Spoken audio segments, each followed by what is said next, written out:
guys, it's Kictor. Listen up, okay? There's a giant fucking storm outside right now.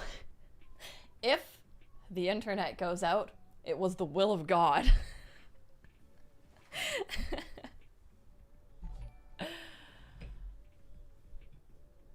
Oh, Rose City Kimono sent in Jung Chung to stop this. I actually edited all my alerts for this stream with the help of Kate. You may see a new GIF. Rose City Kimono says, we all know how intense the incense burner gets, but I really do love how sweet it starts. Thank you for donating, Rose City Kimono. Yo, I have not read this. I have read parts of it. I've read like the sauciest parts of it like fucking years ago now. But I've not read it with the serious intention of like, this is Wang Xin doing something, and they love each other and we just read 5 books of them, you know? So I'm hoping that we'll actually see the romance in this and not just what I showed you at the beginning. You know what I mean? Cats Cows has been a member for 23 months. As you see, I wrote, Cats Cows has entered the incense burner. I originally had that written as has entered Wei Wuxian, and then I was like, that might be too much. But everyone in the chat, you now know what my intention was. Cats Cows has been a member for 23 months. Thank you so much. Sure. There's no God when the incense burner is involved. Let's go. Yeah. I do encourage anybody who actually wants to read this to read it themselves, because I do not want to get demonetized before Christmas. That would suck. So I might be extra creative with what's going on. We may not know what is what and where is where, but I'm sure it'll be funny. Millie is Good has been a member for 3 months and says, good luck with the chapters. Close your door, okay, while reading. Yeah, I need to like wedge Bishan in the door. Oh my gosh. Kate says he appeared sooner than I expected. Yeah, I also made him the thumbnail. The Kictor ship is strong with this one. Yes, Kictor censorship edition. We got this. We totally got this. Tina has been a member for 11 months. Also, thank you, Millie is Good, for being a member for 3 months. Thank you for being a Supreme member, Tina, for almost a whole year. Thank you so much. Almost a year. I didn't realize Stitch and I have a birthday only a couple days apart. Mine is tomorrow. Oh my god, happy early birthday, Tina. Oh my goodness. Are you doing anything fun for it? That is awesome. Brock says, sounds like you've been exciting for this chapter with a squid emoji. Brock, what does that mean? Do you have the plush to do some visual description? Oh dear god. Oh, where are they?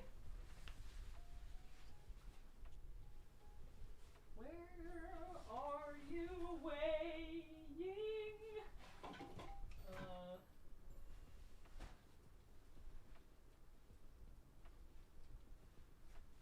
That's so weird. I had a bat at one moment.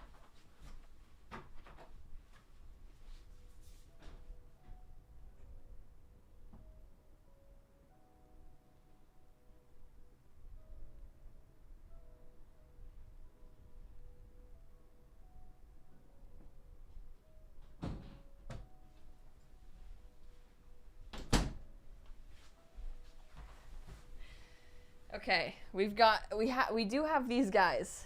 We do have these guys.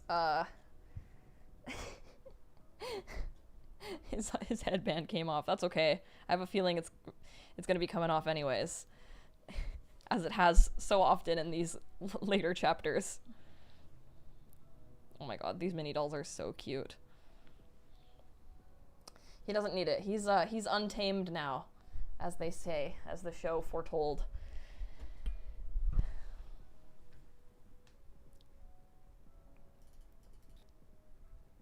Bishan has officially joined the traumatized Danmei object support group. Yeah.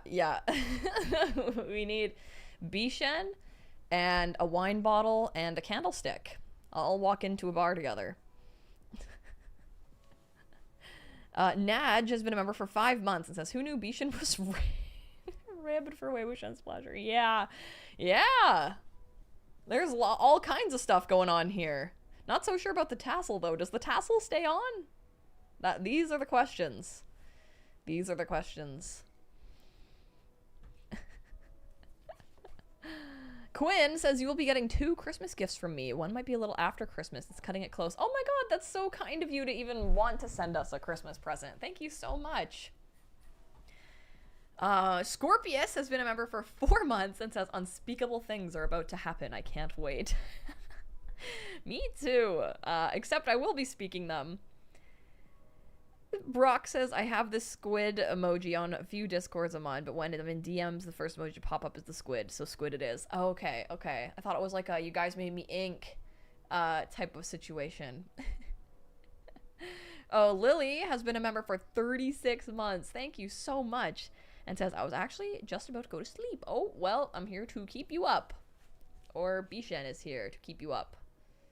Give you a little tiki-tiki-tico.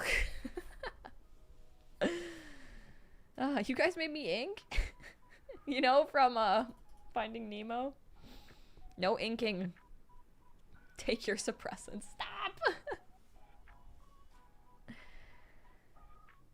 Greenie the Greens is asking for good vibes. Bishan is shooting you all the good vibes right now. Ah, this is the good vibe ray.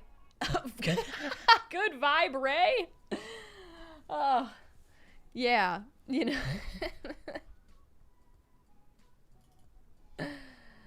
Oh god, dude, I can hear like it's like thundering outside. Sumo says I couldn't miss this. I just need to see how you censor the whole thing. Perfect before tomorrow comes, especially since it won't be a fun day. I get next member's message after a new year, so merry early Christmas. Oh, I'm sorry tomorrow isn't going to be a good day for you, but I'm excited for you to be here tonight.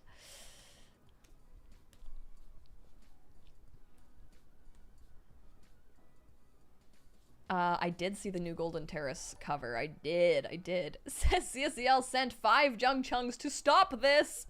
And says, recap, the juniors serve detention for hunting with Wen Ning. The Lan family banquet is quiet and awkward. Lan Wangji gets his husband better food. Wei Wuxian enjoys his stolen cabbage. Aw, yeah! That was so sweet. That was so sweet. I really enjoyed how they had their own private little family banquets. Like, you really felt like they were a little family at the end. Hi, Spark Major! Oh my gosh. Is Stitch gonna join the live? No. Stitch is, busy sewing right now. Thank you for donating, CSCL. Thank you for the recap. Oh, what? I don't know why this gift didn't work. No! Oh, thank you so much, Emma. Oh, I wish the gift sent. It's okay. It made it special. Made it stand out. Emma, thank you so much for gifting 5 memberships. That's so awesome. I really appreciate that, Emma. Thank you. And I just saw your message saying that the Scum Villain special edition came, so I'm so excited. I'll go to the P.O. box tomorrow for that. Thank you so, so much. Oh my gosh. Yeah, Emma, you are the best. Thank you for getting us the Scum Villain box set. And all the memberships just now. Hey, Rosebud Reads, have fun! And Spark Major made the best animatic I've ever seen in my life yesterday, so keep your eyes out for that. Anyone who's into Chuaning and another character from another IP very dear to my heart.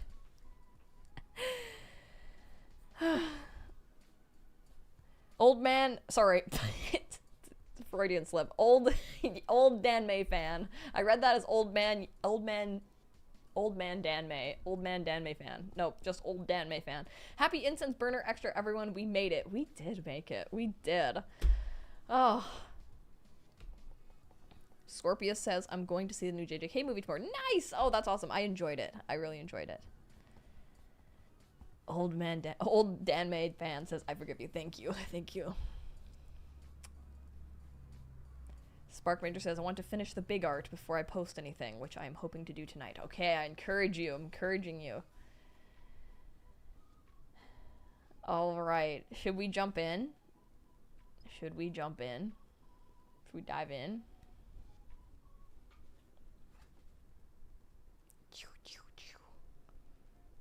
Let's go. Okay. Okay. Uncle up. Ugh. Don't think about your uncle in this one. Which page are we on? You're on page 217.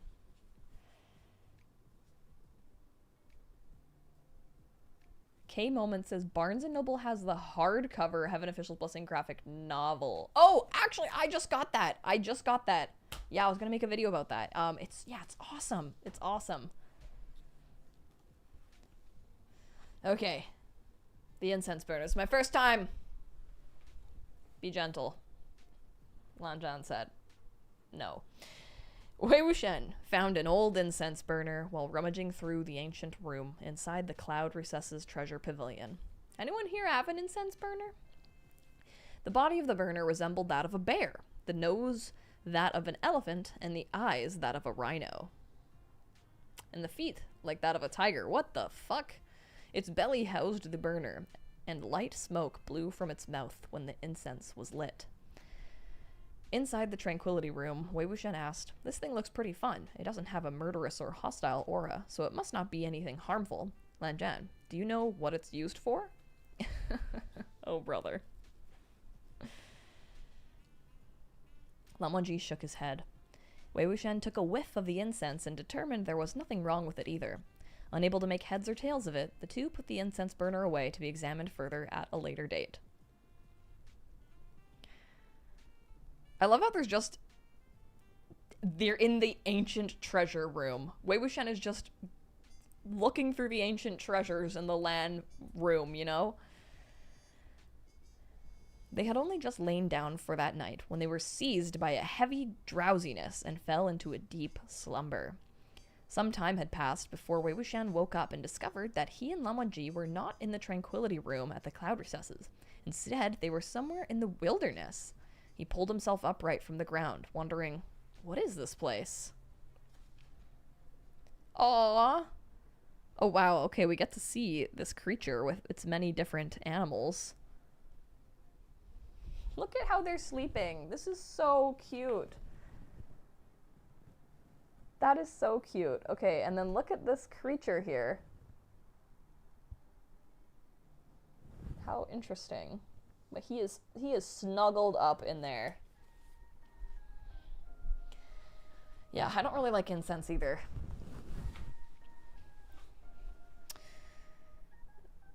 This is not a place in the present. Wait. Lan Wangji answered. Stop. That's like horrifying. That's like the beginning of like a sci-fi like movie. Like, this is not a place in the present. Like, what the fuck do you mean, Lan Zhan? Not the present? No way, said Wei Wuxian. He shook his sleeves, and the feel of it was exceptionally real. What is this if not the present? Lan Wangji didn't respond. Instead, he silently approached a stream and gestured for Wei Wuxian to look into it.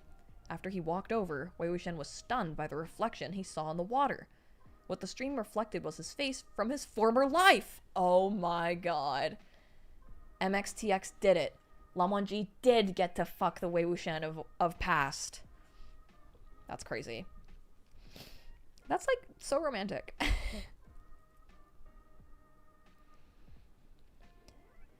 Wei Wuxian's head shot up. Is this the incense burner's doing? Lan Wangji nodded. I am afraid so. Wei Wuxian stared at the face he'd not seen for a long time before moving his eyes away. It's fine. I tested that thing and sensed no resentment. It's definitely not an evil device. I figure it was probably the invention of some almighty immortal master who created it to help with cultivation, or just recreation. Let's walk around and take stock of things. Though they remained unsure whether this was an illusion or something else, the pair began to leisurely wander the woods. Not long after, they saw a small cottage. Actually, this is perfect because I have Yiling Patriarch version Wei Wuxian. So.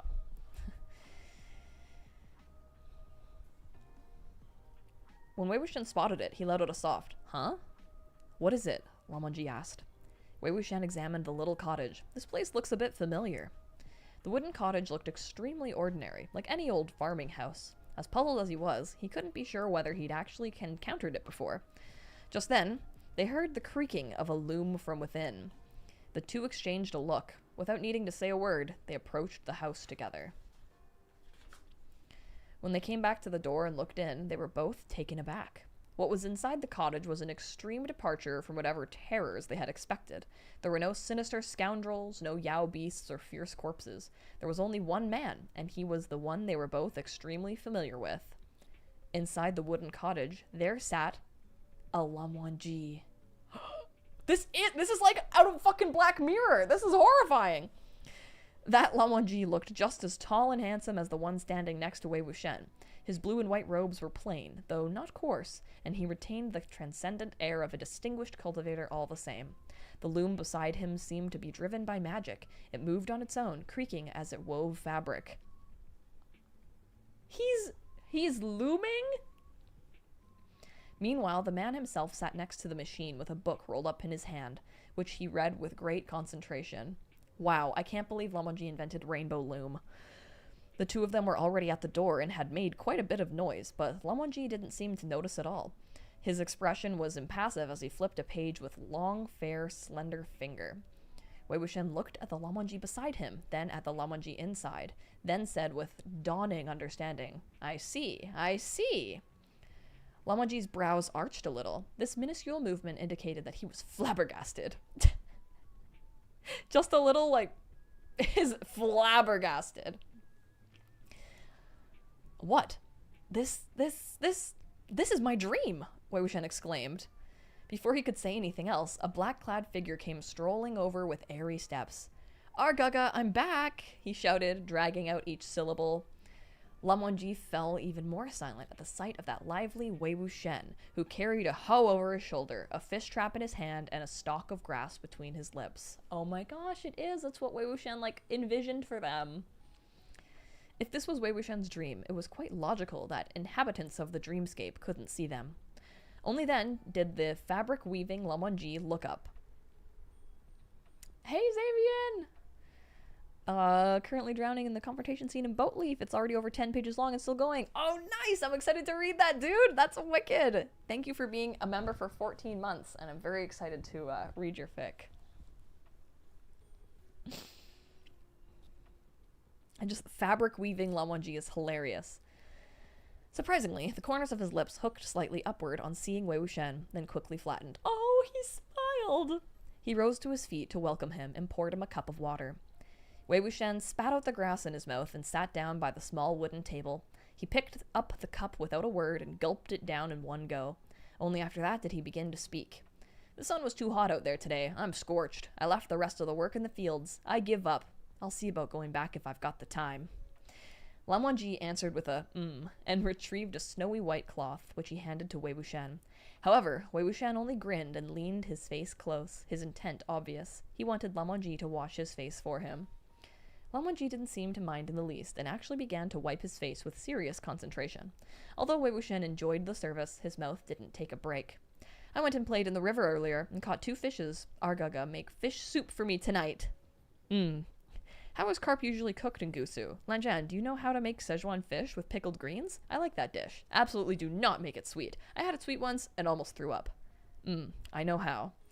It's been hotter and hotter these days. The bath water doesn't have to be that hot tonight, so I only chopped half the regular amount of firewood. That is fine. Lamwanji watched the two casually chatting away about small household matters and asked, "This is your dream?" That's so funny. Oh my gosh. Like, it's so funny because they are like action heroes by day. So of course their dream is, his dream is just being chill. It's just doing nothing. Just discussing the simple things in life with his husband.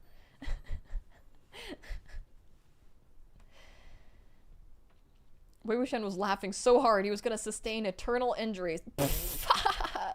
Yeah, there was a period of time when I kept having dreams like this for some reason.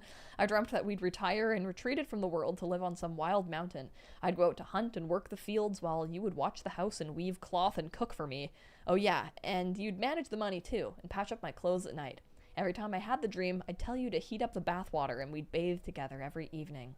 But every time, I'd wake up just before the clothes came off. What a shame.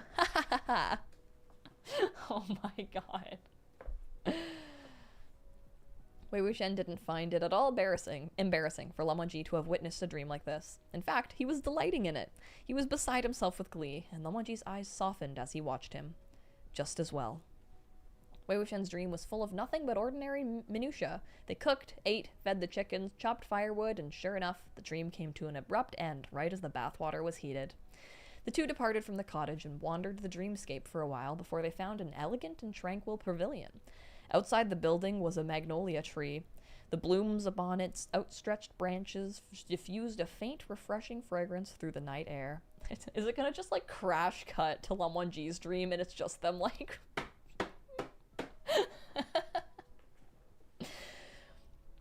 The dream had changed locations to a place that the two of them recognized in a heartbeat. It was the Cloud Recesses Library Pavilion. There was light coming from a wooden window on the second floor, and the faint sound of voices. Wei Wuxian looked up. Shall we go and take a peek? But for some reason, Lan Wangji wasn't acting like his usual self. He stopped in his tracks and stared contemplatively at the window as if hesitant. Wei Wuxian found this strange. He couldn't think of any reason why Lan Wangji wouldn't want to go in. What's wrong? He asked. Lan Wangji shook his head slightly. He mulled it over for a moment, but just as he was about to speak, there was a sudden burst of uproarious laughter inside the library pavilion. Wei Wuxian's eyes instantly lit up at the sound. He rushed inside, leaping up the stairs 3 steps at a time. Naturally, Lan Wangji would not remain outside by himself, so he entered as well. As the pair approached the lamplit room, they did indeed see something very interesting. A 15 or 16-year-old Wei Ying sat on a light-colored sorry, he did not sit on the man. His light-colored mat. Next to the desk reserved for transcription punishment. He was slapping the table and laughing uproariously. Ha ha ha ha ha ha! There was an erotic picture book on the floor, and a likewise 15 or 16-year-old Lan Zhan huddled in a corner of the room like he was evading a great venom. He was bellowing in rage, Wei Ying! The young Wei Ying was laughing so hard that he nearly rolled beneath the desk, and it was with great difficulty that he raised his hand. Here, I'm here! Wei Wuxian was about to fall over laughing himself. Tugging at Lan Wangji beside him, he said, "This dream's good. I can't anymore, Lan Zhan. Look at you. Look at you back then. That face." However, Lan Wangji's expression was growing increasingly odd. Wei Wuxian pulled him down to sit on a mat on the side of the room. With a hand propping up his cheek, he grinned as he watched their younger selves scuffle and quarrel. On the other side of the room, the young Lan Zhan had already drawn Bishen. Ching! Wei Ying grabbed Suibian and flashed a few centimeters of the blade from its sheath. "Manners," he reminded him. "Lanar Gongsa, watch your manners. I've brought a sword today too. If we start fighting, what's going to happen to your family's library pavilion?" Lan Zhan was outraged. "Wei Ying, what kind of a person are you?" Wei Ying arched his brows. "What else can I be? A man." "Shameless!" Lan Zhan rebuked. "Do you need to feel shame over something like this? Don't tell me you've never seen that sort of thing. I don't believe it," Wei Ying said. Having endured this for a while, Lan Zhan's face was frosty as he lunged with his sword. "What, you're fighting for real?" Shocked, Wei Ying also brandished his sword and struck back, and just like that, the two actually started trading blows inside the library pavilion. Wei Wuxian made a noise of confusion at this turn of events. He turned to look at Lan Wangji. "Is that how it went? How come I remember we didn't actually fight at the time?" Lan Wangji remained silent. Although Wei Wuxian looked at him, he was subtly evading his gaze. More and more, Wei Wuxian felt that he was acting strange tonight. Just as he was about to ask about it, however, he heard the little Wei Ying begin to tease as he fought. Very good, very good. You can release and retract, tense and relax at will. Excellent swordplay. But Lan Zhan, oh Lan Zhan, look at you. You're so red in the face. Are you flushed because you're fighting with me? Or are you blushing because you saw something good earlier? Little Lan Zhan wasn't blushing at all. He swung his sword. Nonsense! Wei Ying bent backwards, performing an extremely pliable iron board technique to dodge the attack, then straightened back up. With incredibly quick fingers, he pinched Lan Zhan's smooth, fair face. Nonsense? Why don't you feel your own face? It's so hot! Ha ha! Lan Zhan's face blushed and blanched, and he raised a hand to smack away Wei Ying's claws. But Wei Ying had already withdrawn his hand, and Lan Zhan ended up smacking thin air and nearly hitting himself. Oh. Wei Ying spun with skill and ease and chided him leisurely. Lan Zhan, Oh, Lanjan, I'm not trying to lecture you or anything, but look at everyone else your age. Who gets red in the face as easily as you? You can't handle even a little stimulation. You're too tender. This scene had never happened, nor was it anything Wei Wuxian had ever dreamed about happening, and so this dream could only belong to Lan Wangji. He watched it play out with relish. Lanjan, you know me so well. That certainly is something I'd say, Wei Wuxian said. However, he didn't notice that Lan Wangji now seemed almost restless. From the other side of the room, Wei Ying continued, It's pretty boring transcribing books. Why don't I teach you about this stuff while I'm at it? Consider it my thanks for your supervision. After enduring his nonsense this long, Lanjan had finally had enough. Bishen shot over, the two swords crossed, and both were sent crashing out the window as a result of the clash. Seeing Sui Bian leave his hand, Wei Ying was slightly stunned. Hey, my sword! Shouting in dismay, he was about to leap out the window to grab for his sword when Lanjan pounced on him from behind and slammed him to the floor. Uh-oh. Wei Ying's head knocked against the floor with the impact, and he fought to get up, flustered. After a few blows were traded back and forth, it devolved into a messy, tangled brawl. Wei Ying kicked in earnest and flung his arms out in every direction, but no matter how he tried, he couldn't prevent Lanjan from pinning all four of his limbs down. It was like he'd been trapped by an impenetrable iron net. Lanjan, what are you doing? I was joking. What are you doing taking it so seriously? Lanjan seized both of Wei Ying's wrists and pressed them to his back. What did you say you were going to teach me? He asked darkly. Oh my god. Okay, I'm sorry. We need to just take a moment. There's a part of me that's like, this is so cringe. Like, oh my god. Like, being like, in real life Lan Wangji and Wei Wuxian getting to see this is like, oh no, this is this is like my dark twisted fantasy. Oh my god. Like, oh my god, could there be a single more embarrassing thing for Lan Wangji to fucking go through? I can't believe this. His tone sounded detached, but in his eyes lurked a volcano on the verge of eruption. Their strength had been evenly matched to begin with, but Wei Ying's moment of carelessness had gotten him pinned firmly to the ground and seized by a vital point. He had no choice but to play dumb.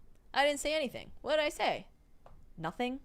Lanjan pressed. Nothing, Wei Ying insisted, self-righteously, then added, Lanjan, don't be such a stick in the mud. Don't take everything I say so seriously, eh? You even believe me when I spout nonsense like this. What's there to be angry about? I'll shut up, okay? Let me go. I haven't finished copying today's book. I'm done playing. Lanjan's expression relaxed somewhat, and he seemed to slacken his grip. But the moment Wei Ying pulled his wrist from Lanjan's clutches, his eyes squinted into crescents and then darted from side to side, and he swung out with a smack at once. Oh my god, little bastard. Little did he know, Lanjan was already prepared. He swiftly caught Wei Ying the moment he attacked and subdued him anew. This time, he used a heavier hand and twisted Wei Ying's wrist at an even more severe angle. Wei Ying yelped incessantly. I said I was joking! Lanjan, can't you take a joke? Dancing flames could be vaguely seen in Lanjan's eyes. Without another word, he yanked off his forehead ribbon. Oh! We got it. Don't worry, we got it. Where's it going, though?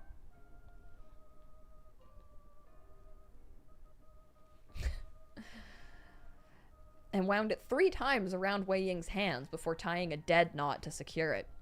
Wei Wuxian, who hadn't expected such a development whatsoever, was left gaping at the sight. Wow, okay, so he's dreaming of binding him with the frickin' headband already. That's hoo.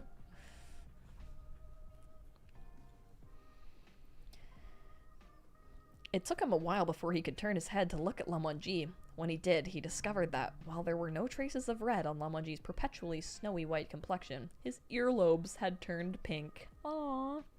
Wei Wuxian scooted over slyly. Lanar, Gaga, this dream of yours doesn't seem quite right, hey? Lan Wangji was momentarily speechless before he suddenly moved to get up. Do not watch anymore! Wei Wuxian immediately yanked on his sleeve to keep him from standing up. Don't go! I want to see what else happens in your dream. We haven't even gotten to the good part yet. Next to the desk inside the library pavilion, Wei Ying shrieked and howled as he was tied up. After he quieted down, he tried to reason with Lanjan. Lanjan, a gentleman uses his mouth, not his hands. You're being narrow-minded right now. Think about it. Did I say anything bad about you?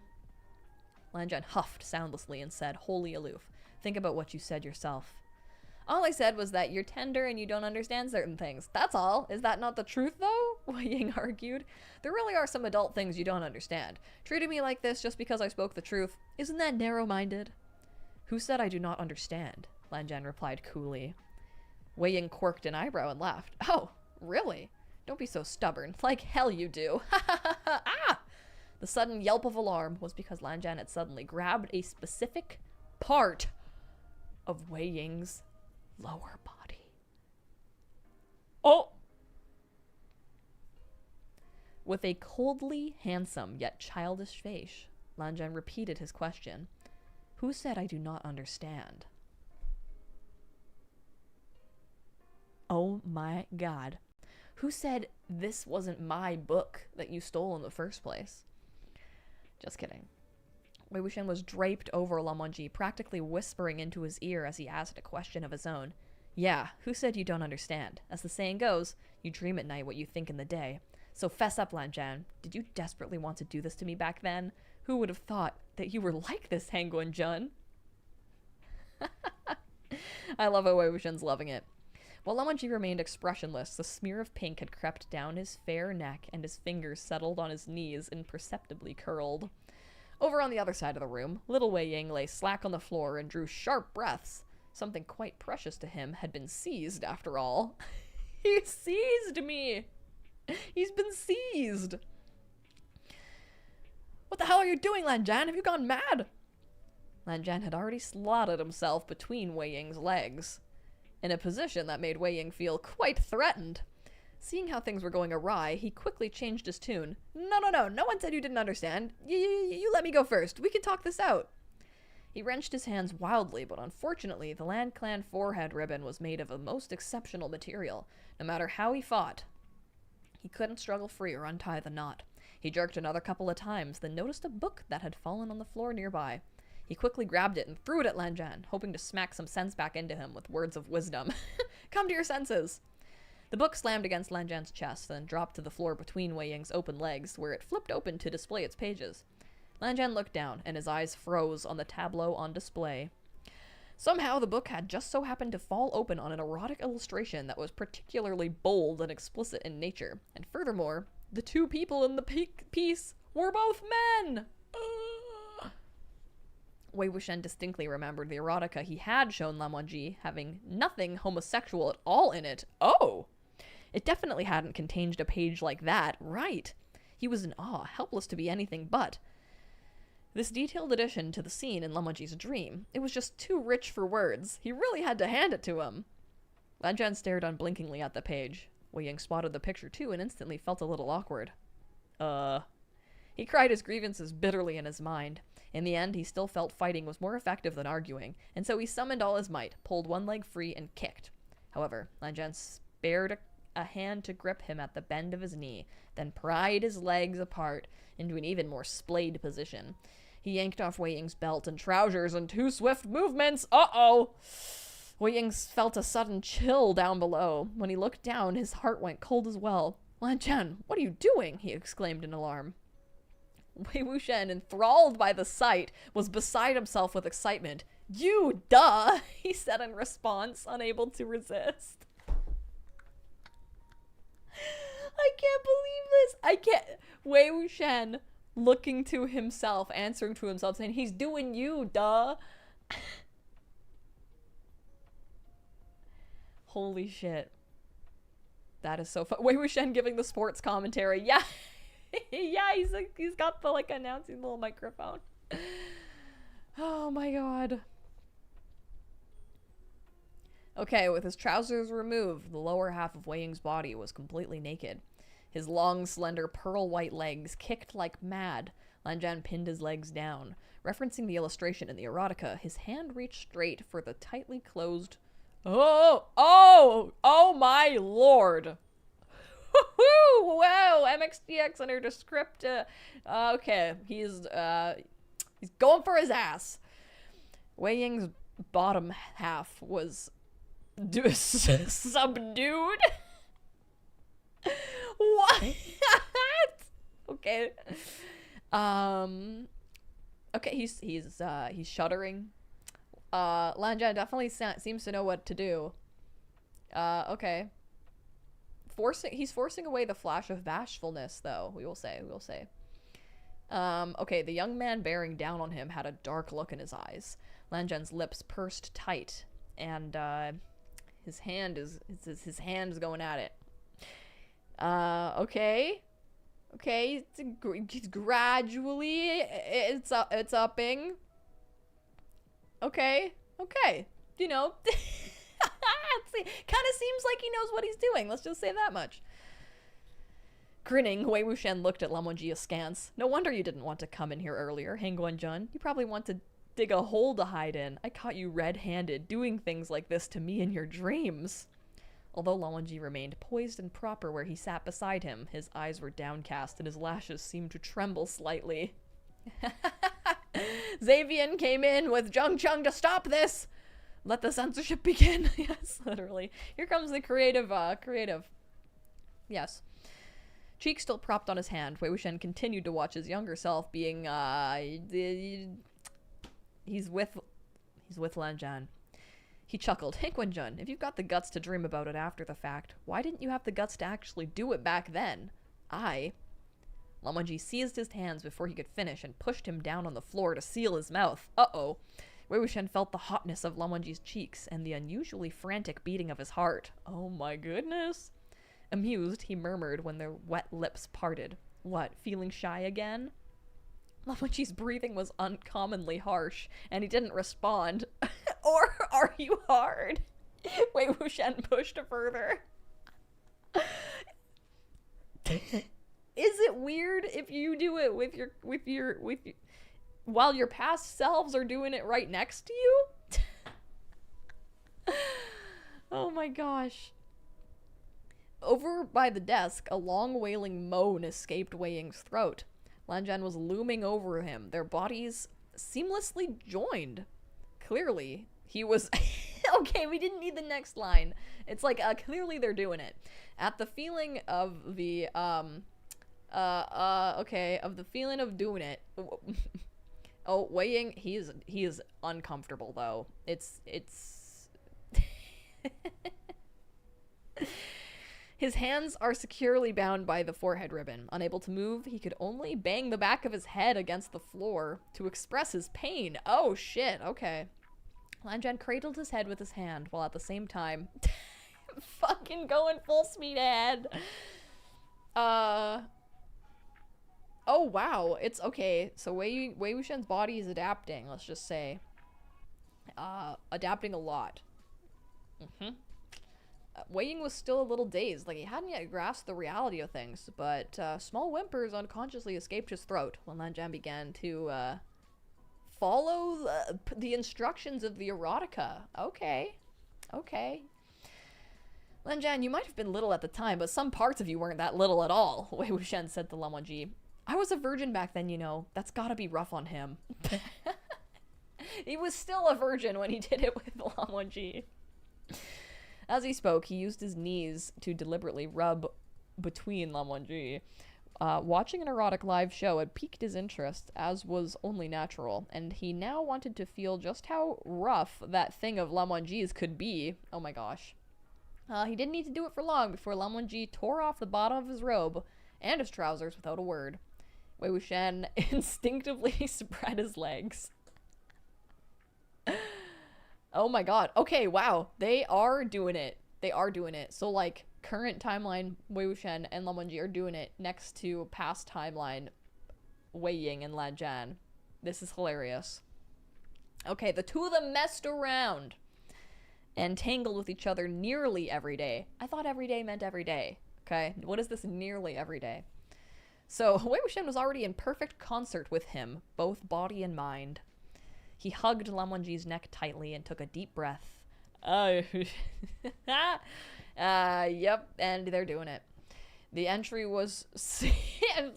it's so great. It's great. There's a lot of very interesting descriptive terms, such as channel, and breached. Like, these are all things I think about with, like, water and, like, the ocean and whales. Okay, there's a line about how it's like it felt like he was just made for him. Oh, and then there's the sound. The flesh sound. Okay. Yep. Lamanji was endowed with an impressive heavyweight manhood. Heavyweight! Picture it with like a heavyweight championship belt wrapped around it. Oh, it's a little curved though. But that's perfect. And his deadly accuracy was so good. And it was overwhelmingly passionate. We love that. This is really good. It was driving Wei Wuxian out of his mind. And it was, oh my gosh, it's so good. It's so, it's so good. It's full of bliss. And, you know, and he turns his head and he can see the other versions of them also going through extreme pleasure and pain. He laid there in a mess of scrolls and books, his wrists tightly bound and powerlessly fixed above his head. His black hair was loose and scattered, red ribbon lost in their scuffle. His eyes were half-lidded and hazy, wet and on the verge of tears. Okay. It's been a while now. Determined that he wasn't spread wide enough. Okay, Lamanji is switching up positions for you. Okay, but he couldn't hold the position. He's got to do more Pilates. The smooth, beautiful lines of Wei Ying's calf and the muscles of his inner thigh convulse slightly. Okay. Lamanji is not stopping. His first time had found him at a complete loss. He gripped Lanjan's shoulders like a drowning man, probably barely aware of where he was right now, much less able to remember the unbearable torment that was being inflicted by the one currently thrashing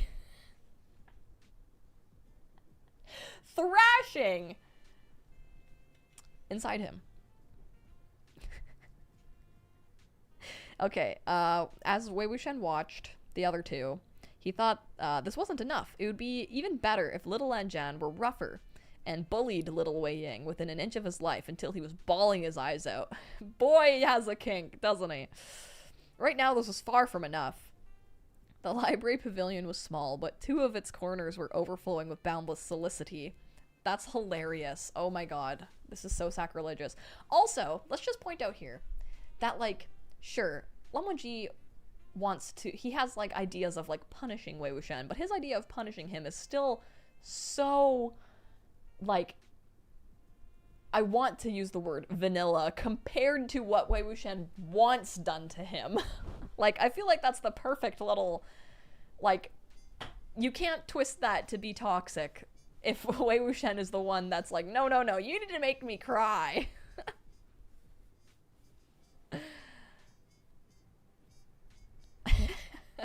Lamanji, who's like, oh my god, I'm a terrible person, I have all these thoughts about you that are so terrible, I'm so sorry. And Wei Wuxian's like, that is not enough.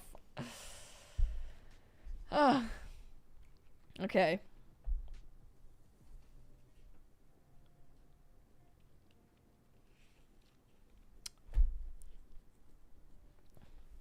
Wei Ying had been a little dazed earlier, but the sounds have pulled him back to the present.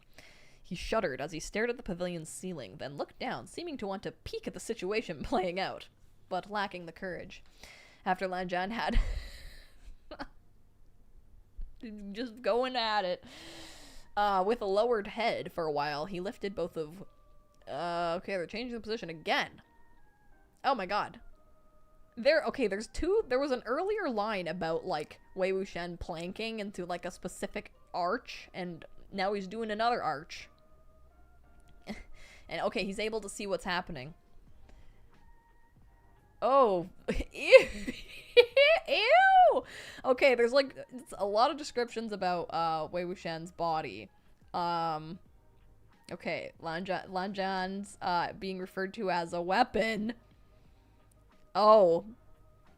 Oh, there's blood. Just thin strings of it. And a bit of unknown fluid. Is this like Meat Bun's, what did Meat Bun say? Was it like intestinal fluid? Like, what is the secret third thing? There is a secret third thing. Because it mentioned the other fluid you're thinking of. We got that, we got blood, and we got the secret fucking third thing. Oh. Oh, to his surprise, Wei Ying's like, oh, my body's also enjoying this. This is crazy. The devastating sight completely stunned Wei Ying. It took him a good while before he somehow mustered the strength to suddenly struggle again. He broke free of Lan Zhan's hold, then flipped around and crawled away, wanting to escape. After being pinned to the ground, he was already depleted of strength. His thighs and knees wobbled. He only managed to flop away for a short distance before his body gave out and he fell flat to the floor once more. The physician hoisted his ripe, snow-white ass cheeks on display. Oh, God. Okay. Jeez. There's a lot happening right now. Just the picture is really... Whew. His inner thighs were a shocking sight. Oh, okay. As you can imagine, Lan Zhan was, like, grabbing him. Lan Zhan had witnessed this whole display. Eyes bloodshot, he chased after him without a word. Wei Ying felt tightening around his waist as he was pinned in a deadlock once more. And the place... And then they're doing it again. He moaned. But let out a weak protest. No.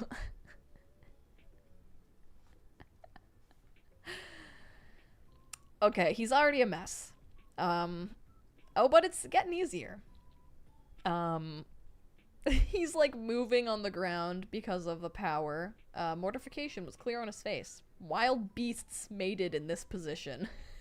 He had seen them on occasion when he went out to roam the woods. Lan Zhan's it's going harder, faster, better, stronger. It couldn't, and then it kept going until he couldn't take it anymore. And he says, "Mercy, Lan Zhan, Lan Gongza, mercy, please." A plea like that was useless, of course, aside from provoking deeper and faster. Ugh.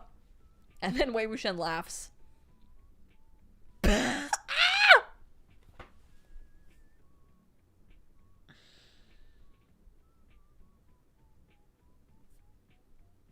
This is so vulgar. I can't say it. But the Wei Wuxian who's like watching, like the normal timeline Wei Wuxian that's watching is so into this. He says don't show him mercy. He's so into it. Oh my god. Lan Wangji pulled Wei Wuxian up. Okay, yeah, they're still doing it while they're watching their other selves do it. That's hilarious.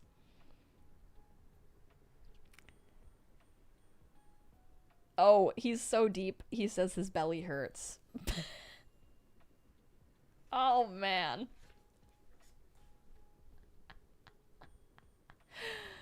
Oh.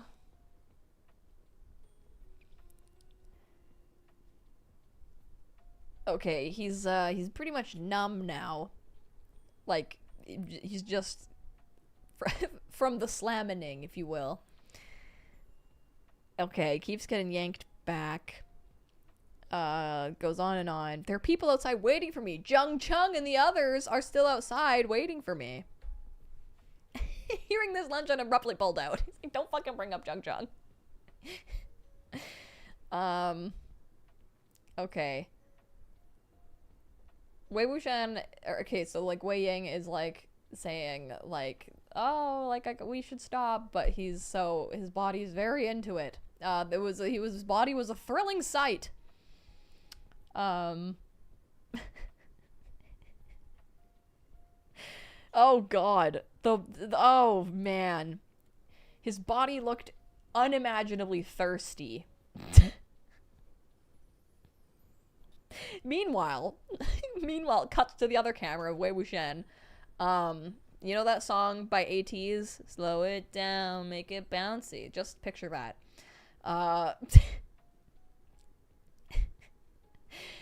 Until now, Lamonji's face had maintained its facade of tranquil detachment. Aside from his slightly erratic breathing, nothing about his face would ever lead one to suspect what he was doing. Certainly no one would ever suspect that his hands were, all up on that ass, we shall say.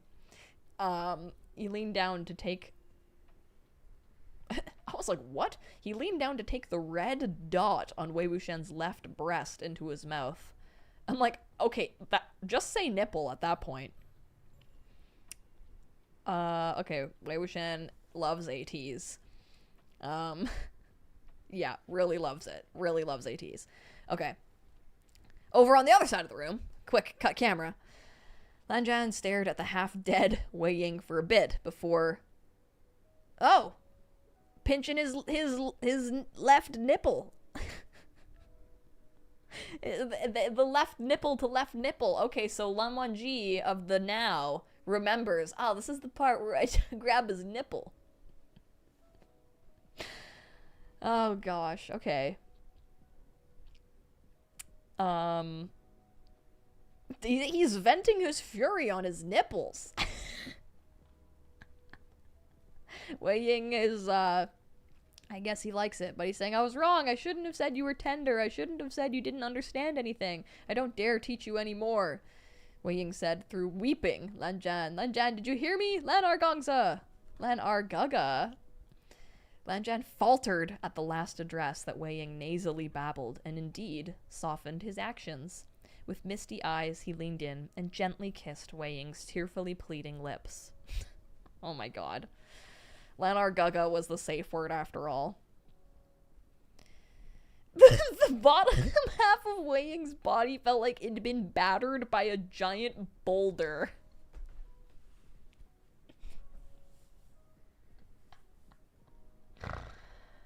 Oh.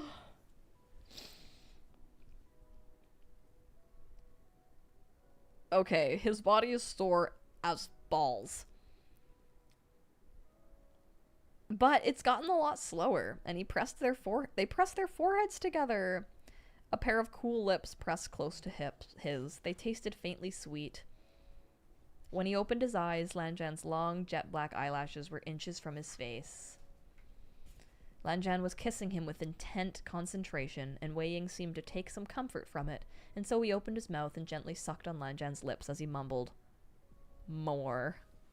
Wow! Wow! Oh my god. Oh, he had meant more kisses, but Lan Zhan misunderstood and picked up the pace. Oh my gosh. Wei Wuxian's kissing his neck now. At first he found it frightening, but but after taking so many blows, he had developed a taste for the sensation and began to enjoy it. Especially when he was hitting it just right, you know. He's really, really liking it. He's liking it so much. Okay, he's saying, Argaga, Lan Argaga, I beg you. Lan Zhan exhaled a breath and asked in a deep voice, what? Ram me right in that spot. Wordlessly, Lan Zhan did as Wei Ying wished. Oh my god. Okay, Lan Wangji kisses him. Their tongues are entangling. Ugh. When he heard the commotion on the other side of the room, Wei Wuxian commented, Hengguanzhen, the you over there. Hengguanzhen! You're done!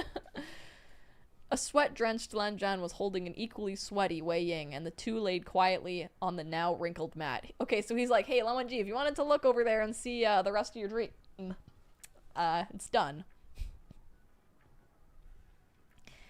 Wei Ying, they're holding each other, eyes a little unfocused.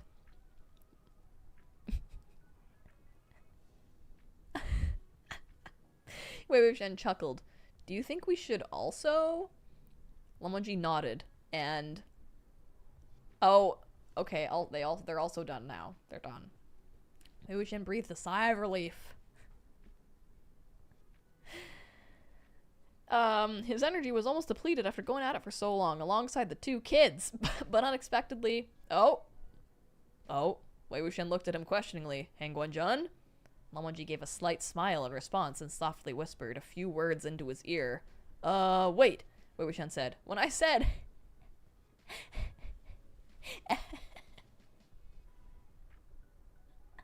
Okay, basically he's they're not stopping.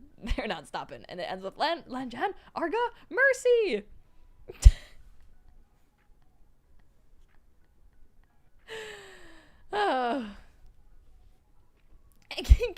Angelica says, Kictor, your faces are killing me.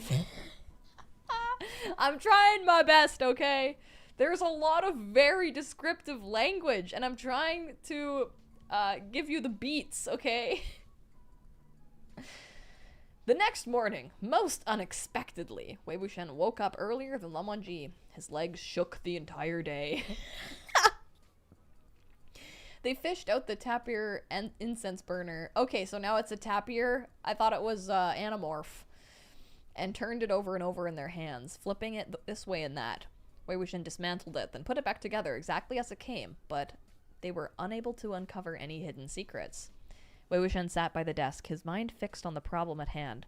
There's nothing wrong with the incense, so it must be the burner for sure. What an incredible object. Immersion that strong is functionally the same as empathy. Your family's library pavilion has no record of this?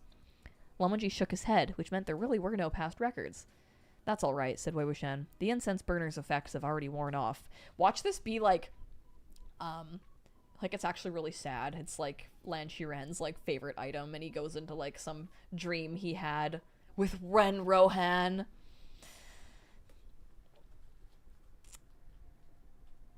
We might as well put it well away so no one touches it by mistake. If any masters in the art of device forging come around in the future, we can ask about it then. They should ask Chuaning! He's basically Danmei Tony Stark. They both truly thought the effect of the incense burner had worn off. How could they have known things wouldn't go as they had anticipated? Deep in the night, after Wei Wuxian and Lan Wangji had made love in the tranquility room as usual, they fell into the slumber together. It didn't take long before Wei Wuxian opened his eyes and found himself lying under the magnolia tree outside the library pavilion. Sunlight cascaded past the flowering branches and spilled upon his face. Wei Wuxian squinted, raising a hand to block out the sun as he slowly sat up. This time, Lan Wangji wasn't beside him. Wei Wuxian cupped a hand by his mouth and shouted, "Lanjan!" No one answered. Wei Wuxian found this strange. It seems the incense burner's effects haven't actually worn off yet. But where did Lanjan go? Am I the only one feeling the residual effects?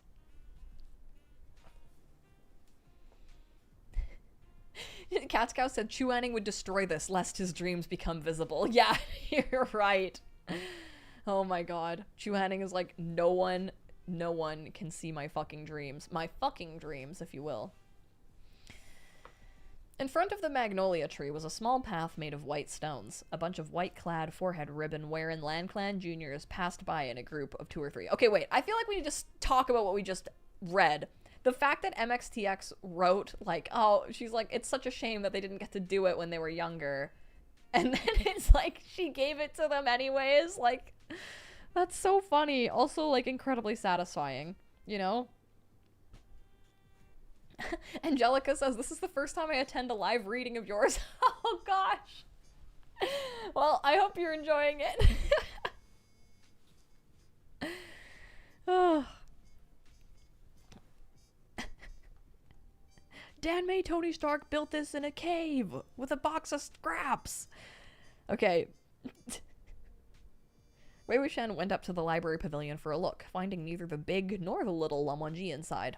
Thus, he went back down the stairs and aimlessly roamed around the cloud recesses. Not long after, he caught the faint sound of 2 boys talking in hushed voices. When he approached, one of them sounded incredibly familiar.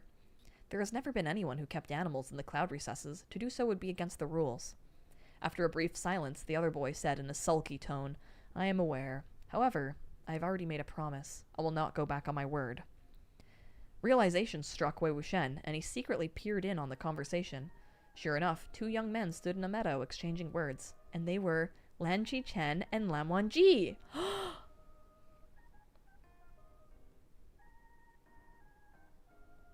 Oh my goodness. Is this about the bunnies? It was spring, and there was a gentle breeze. The young twin jades of land reflected each other like flawless examples of the stones for which they were named. Both wore plain robes as white as snow, and their expansive sleeves and forehead ribbons were aflutter in the wind. They looked like a painting. The Lamonji of this time also seemed to be 15 or 16 years of age. His brow was slightly knitted, as though his mind was troubled. In his arms he held a white rabbit that was twitching its pink nose. There was another white rabbit beside his feet, its long ears perked. It was standing on its hind legs and pawing at his boots, seeming to want to climb up. Is this... Are we getting to hear Lamonji sulk?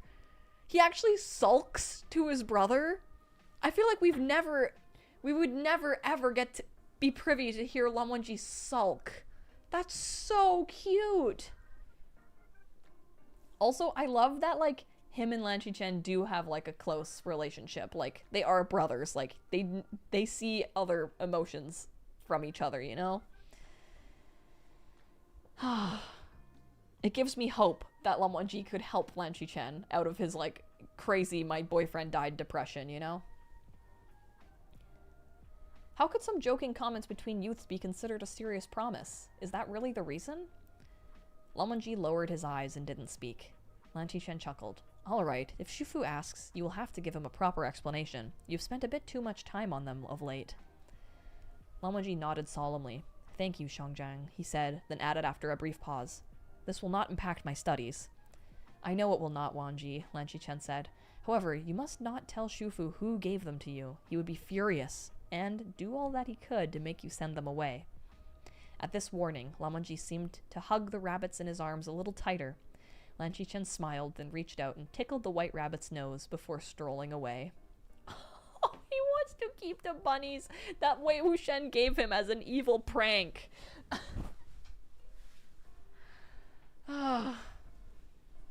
It was my crush, Shangjiang. I have to keep them.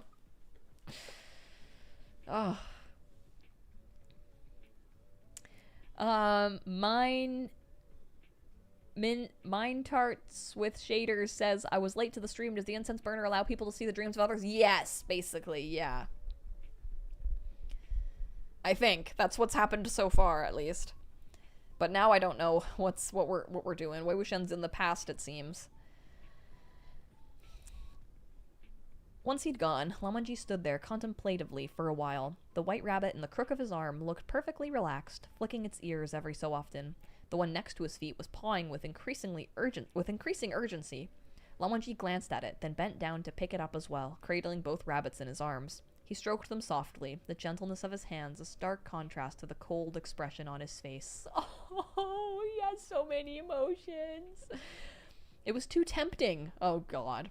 Wei Wuxian walked out from behind the tree with the intent of getting closer to little Lamonji. To his surprise, Lamonji released both rabbits in his arms and whipped his head around, the aura around him changing drastically. When he saw who it was, however, he was taken aback. The stern glare had only lasted for an instant. You? He was shocked. Wei Wuxian was even more so. You can see me? Asked Wei Wuxian, curious. Okay, this one's a little different. It seemed like, because in the last dream one, they couldn't, their dream selves couldn't see their real selves. Well, this was weird. A dream's inhabitant shouldn't be able to see him, as was logical, and yet Lamonji stared at him intently. Naturally. You are Wei Ying? The man before him looked over 20 years of age, definitely older than 15. Oh! But at the same time, the face undoubtedly belonged to Wei Wuxian. Lamonji, having a hard time discerning the identity of the individual, was on high alert. If he'd been armed, Bishen would have probably been unsheathed by now. Reacting with great speed, Wei Wuxian composed himself. It's me!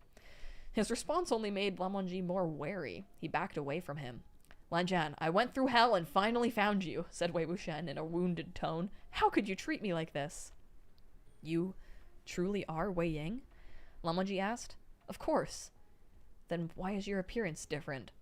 That's a long story, said Wei Wuxian. It's like this. I really am Wei Wuxian, but from 7 years in the future. 7 years from now, I'll discover an incredible spiritual device that can transport a person back in time. I was examining it in detail when I accidentally knocked it. And so, here I am. I was like, how is he gonna do this? Is he gonna keep it a secret? No, I just explained it right away. I'm like, oh, okay.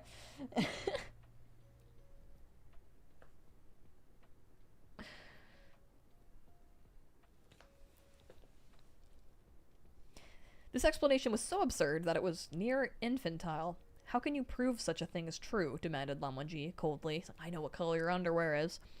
I know everything about you. Wasn't I the one who gave you the rabbit you were holding, as well as the one that was by your feet? You were so upset about taking them at the time, but now you're unhappy your Gaga won't let you keep them.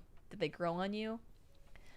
Lamonji's expression changed a little at this. He was about to say something and then stopped. Wei Wuxian took a couple more steps towards him, arms wide open. You what? He asked with gleeful grin. Feeling shy now? His strange action had Lamonji alarmed, as though he were about to face a great foe. He backed away further. Wei Wuxian, who hadn't seen Lamonji act like this in a long time, wheezed inwardly, though he feigned anger. What's the meaning of this? Why are you backing away? Lan Zhan, you jerk! We've been married for 10 years! Don't turn around and pretend you don't know me! 10 years! Lamonji's handsome, icy countenance instantly cracked the moment he heard this. You? Me? He said, unbelieving. 10 years? Married? His sentence broke to pieces before it even got out of his mouth. Wei Wuxian acted like something had just occurred to him. Oh, I forgot. You don't know that right now. Estimating the time, we've only just met, right? Have I left the cloud recesses? That's okay. I'll tell you a secret. In another few years, we'll become cultivation partners. Cultivation partners? Lamonji echoed. Yeah, Wei Wuxian replied smugly. The kind that practices dual cultivation every day. It was a formal and official wedding. We even did our 3 marriage vows. This is so cute. Lamonji was infuriated. His chest heaved slightly as he fumed, and it took him some time to squeeze a word through his gritted teeth. Nonsense! Let me tell you a few things. You'll know I'm not talking nonsense, insisted Wei Wuxian. You like to hold me tight when you sleep, and I have to be on top of you, or you can't nod off. Every time you kiss me, it goes on nearly forever, and when it's over, you like to bite my lip before we part. Oh yeah, and you really like biting me in bed too. Biting me while you do me. My body is covered with... The moment Wei Wuxian said, hold me tight, Lamonji looked like he couldn't bear to hear anymore. His expression only worsened as he continued. He looked like he desperately wished he could cover his own ears to block out such filthy language. Finally, he struck out with his hand. Nonsense!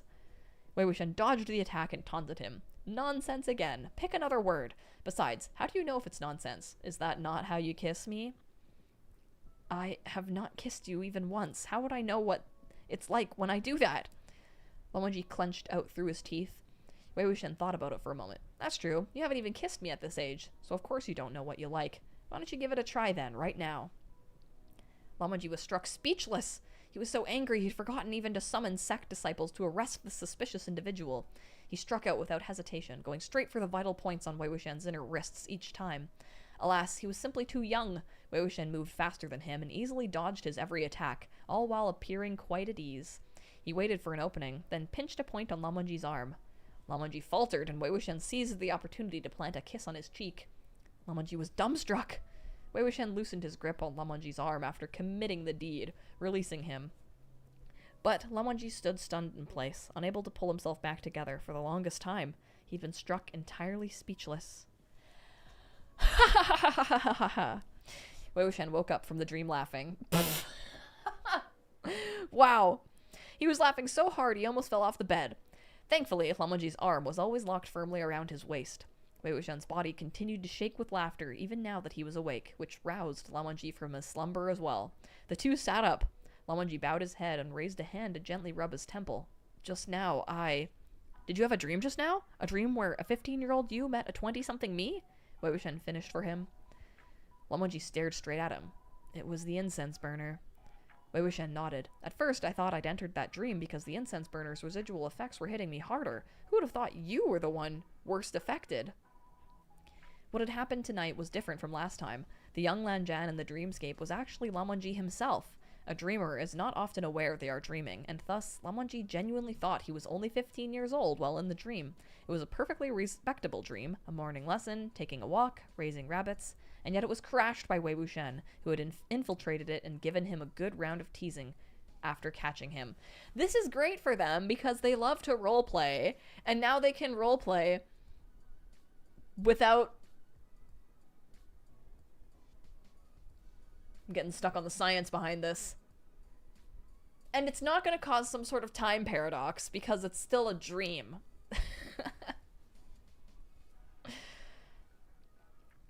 I can't, Lanjan, Wei Wuxian continued. The way you were holding that rabbit, refusing to let it go, scared that your Gaga and Shufu won't let you keep them. Man, I love it. The hour is late, Lamanji chided helplessly. Do not disturb others with your laughter. As if our nightly disturbances are quiet, Wei Wuxian countered. Why did you wake up so quickly? You should have stayed asleep a little longer so I could drag you to the back of the mountain to do naughty stuff. Give little Lanargaga a little introduction. Lamanji watched him roll around next to him, but ultimately didn't respond. He sat there for a long time, poised and unmoving, before he suddenly reached out and pinned Wei Wuxian to the bed, bearing down on him.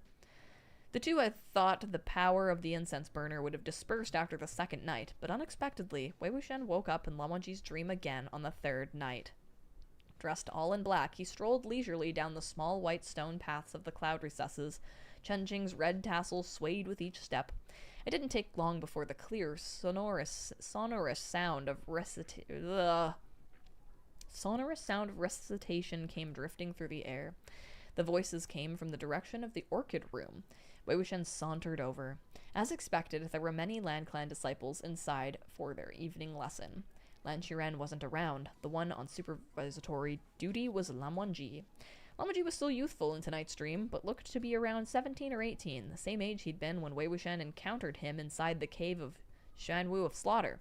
His features were handsome, and his demeanor elegant. He was already had the grace of a distinguished cultivator, though there was still a trace of youthful inexperience. He sat poised at the front of the hall and looked to be concentrating on something. Whenever someone approached him with a question about their studies, he provided an answer with only a simple glance at the text. His stern expression was a powerful contrast to his youthful immaturity. Never finished story said, everyone brace. Did you show the picture? I didn't. I forgot. There was a picture.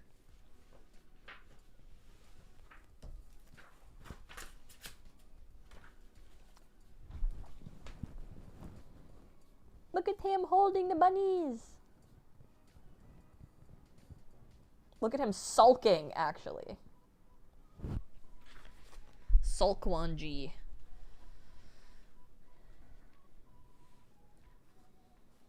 Okay. Oh, we dropped Bishan. That's okay.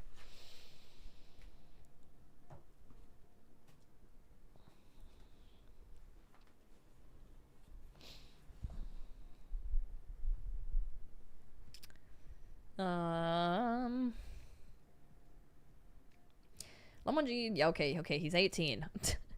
Wei Wuxian leaned against a pillar outside the orchid room and watched for a while before he soundlessly leapt onto the roof's eaves and placed Chen-Ching to his lips. Inside the orchid room, Lamanji paused.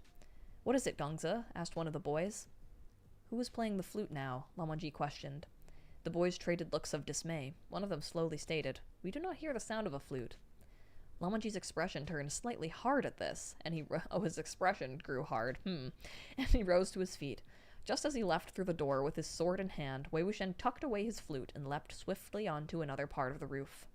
Lamanji detected the unusual movement. Who goes there? He barked in a low voice. Two clear and far-reaching whistling notes rolled from Wei Wuxian's tongue. He was already dozens of meters away as he yelled with a laugh, Your husband! Lamanji's face changed at the sound of his voice. Wei Yang? He asked, uncertain. Wei Wuxian didn't answer. Lamanji drew Bishan from his back and chased after him. After many leaps and bounds, Wei Wuxian had already landed on the very tall enclosure wall of the cloud recesses, straightening up to stand atop the black tiles, when Lamanji landed just 5 meters from him, wielding Bishan. His forehead ribbon, his sleeves, and the hems of his robes flapped in the night breeze, a sharp, transcendent air around him. Wei Wuxian grinned. What handsome moves! What a handsome man! This scene matched with this view. If only there was a handsome jug of Emperor's Smile, then everything would be perfect. Lamanji stared at him intently and said, after a moment, Wei Ying, might I inquire as to what you are doing here, visiting the cloud recesses uninvited, at this late hour? Guess, Wei Wuxian asked. Nonsensical! Exclaimed Lamanji. Kate says, I'm scared of what kind of dream I might have if I do fall asleep to Kictor reading this directly in my ears. Kate, go to sleep. Actually, do not go to sleep.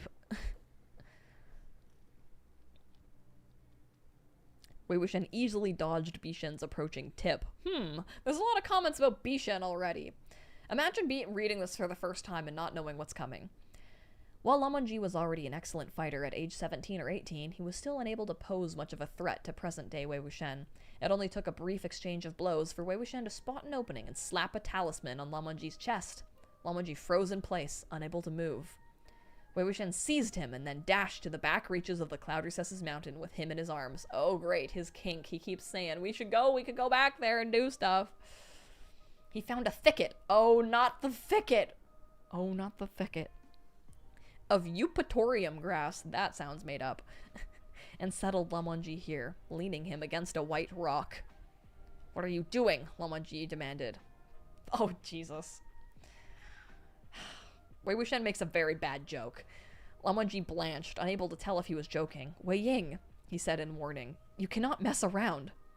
Wei Wuxian laughed. You know me, I like messing around. He reached his hand inside Lamonji's many layers of firmly tucked white robes and gave the most notable part of his anatomy a squeeze. A squeeze delivered with extreme skill. The pressure was just right.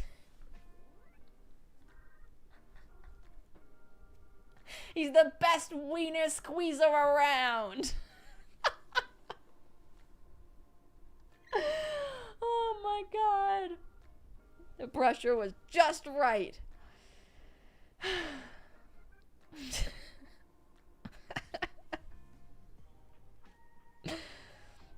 Lamonji's expression turned odd in an instant.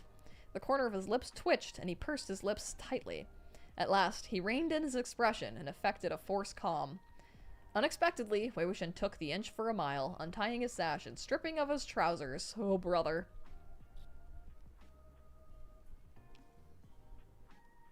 Okay. When you Wei Wuxian's looking at him and then looks up at Lamonji's face and thinks it's at odds with Lamonji's otherwise delicately handsome features. It's like there's nothing delicate or handsome about that thing. Oh, he says you've been, oh, brother, okay. Oh, he flicks him. Okay, you can't go from ball squeezer extraordinaire to flicking him.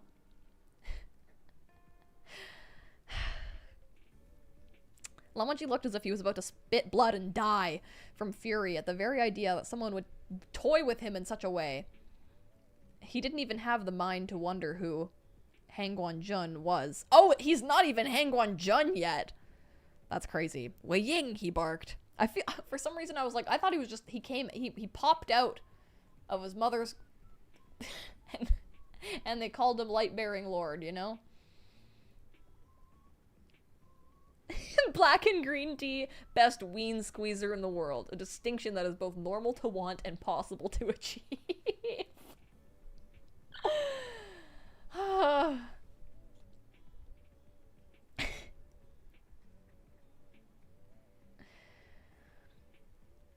Go on, yell to your heart's content. No one will come to save you, even if you scream yourself hoarse, Wei Wuxian said gleefully. That's part of Wei Wuxian's weird little kink thing, you know? Lamonji was going to say more, but after the laughter ceased, he saw Wei Wuxian tuck a loose strand of hair behind his ear and bury his head in Lamonji's— Whoa! Shock filled Lamonji's eyes. He couldn't believe this. His whole body went stiff. He still had the air of youth, but the size of his was not to be dismissed. Wow, Wei Wuxian's like, damn! It's so big. It's so big. It was so big it's difficult. But he's patient. The word deeper depths is used. Wei Wuxian had considerable practice when it came to the subject of Lamonji's god. Oh my god! He unleashed all his tricks. He's doing the grapefruit technique for sure. Even though Lamonji's snow white face showed no blush, he was flushed from his ears to his neck, and his breathing quickened.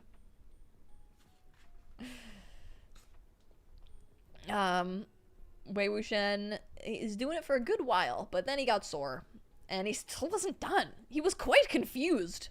There was no way he couldn't satisfy him. He stole an upward glance and saw Lan Wangji working hard to endure his ministrations.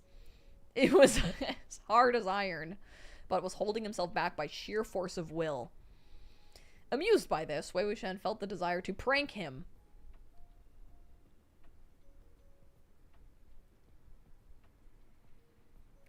This sentence doesn't make sense. Amused by this, comma, Wei Wuxian felt the desire to prank him sprout within him once more.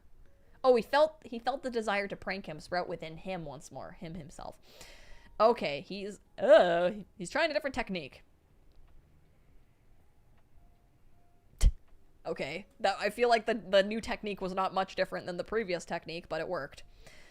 A word that is often used to describe cologne is used. Wei Wuxian straightened up and cleared his throat. He swallowed just as he always done. The rims of Lan Wangji's eyes were red, whether because of his body's reaction or simply deep embarrassment. He glared hard at Wei Wuxian without saying a word. He looked like he couldn't endure another moment of this humiliation. Wei Wuxian's heart melted at the sight. He left a light kiss on his cheek. "All right, I was wrong," he said consolingly. "I shouldn't have bullied you." Ugh. There's a weird little line where he's like, nip, nip, nip. Oh, he's taking his own pants off. Wei Wuxian's legs were long and slender, and his thighs fair and luminous as jade, with graceful, powerful contours. As luminous as the jade that Lan Qichen and Lan Wangji were named after. His buttocks were perky, round, and full. Quite a sight to behold. Lan Wangji, still leaning against the white rock, just so happened to be angled to receive the perfect view.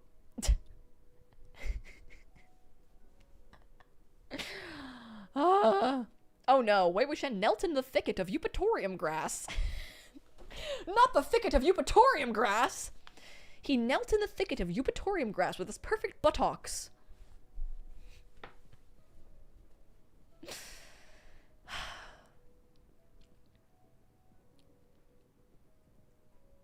The secret cave was hidden within the dark crevasse of his ass.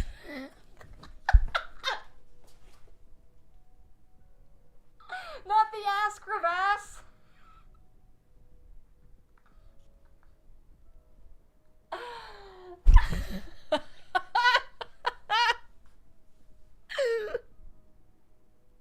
Oh, someone bought from my shop.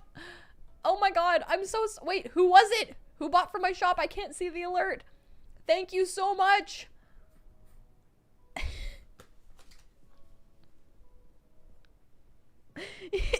Black and Green Tea says, "You cannot convince me MXTX wrote that with a straight face." Oh, it was anonymous. Thank you to, if anybody bought from my shop is in the chat right now. Thank you so much. I really appreciate that. Thank you. I hope you really enjoy what you bought. It's a huge help to me and Stitch. Use chrysanthemum for hole. I haven't seen chrysanthemum yet, but the crevasse, the eupatorium grass in the crevasse of his ass. Oh! Don't get it fucking twisted. It is demure. A word that you can use to describe Wei Wuxian's asshole is demure.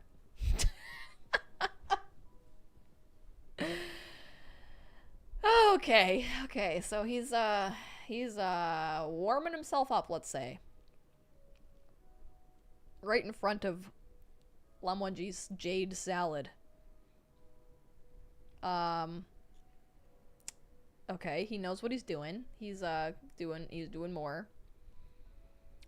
In the dark of the night, it shouldn't have been easy to see every detail, but of course, all 5 of Lan Wangji's senses just had to have been keen, especially his sight. Oh, don't worry, Lan Wangji has night vision, so he can see the crevasse of Wei Wuxian's ass perfectly right now.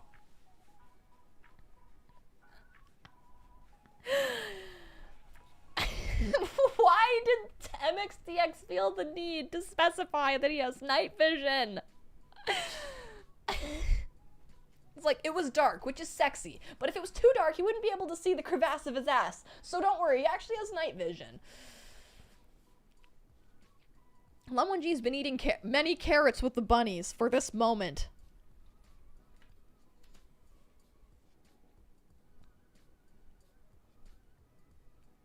Oh, okay, there we go.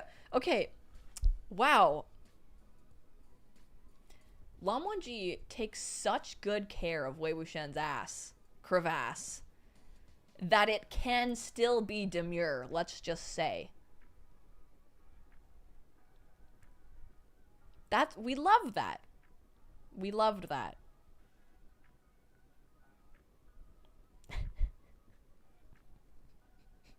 Oh, that's not what that sentence was saying.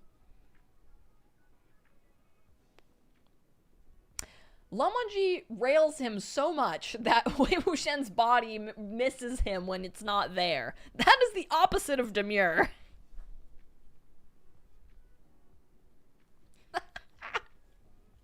Okay. Okay. Wei Wuxian's like, I gotta stop. I'm enjoying it too much.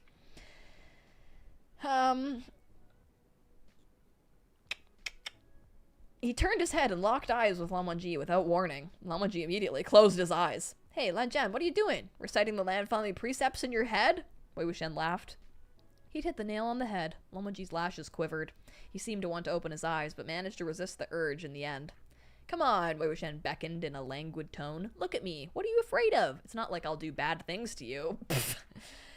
His voice had always been pleasant to the ears. When he drawled those words, it was like a playful little hook with bait attached. However, Lemon-G seemed determined not to look, to listen, or to speak. He was determined to remain unmoved.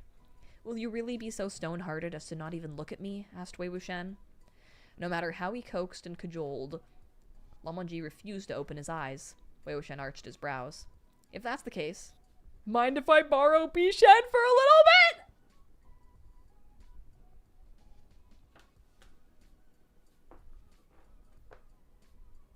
True to his word, he grabbed the recently discarded Bishan off the ground.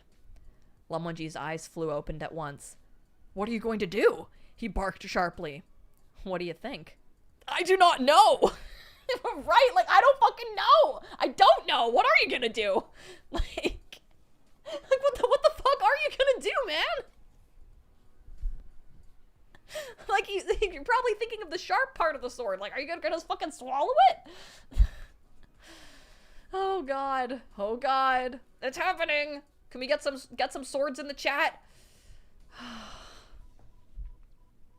Yeah, we ran into that Shaolin guy swallowing swords the other day.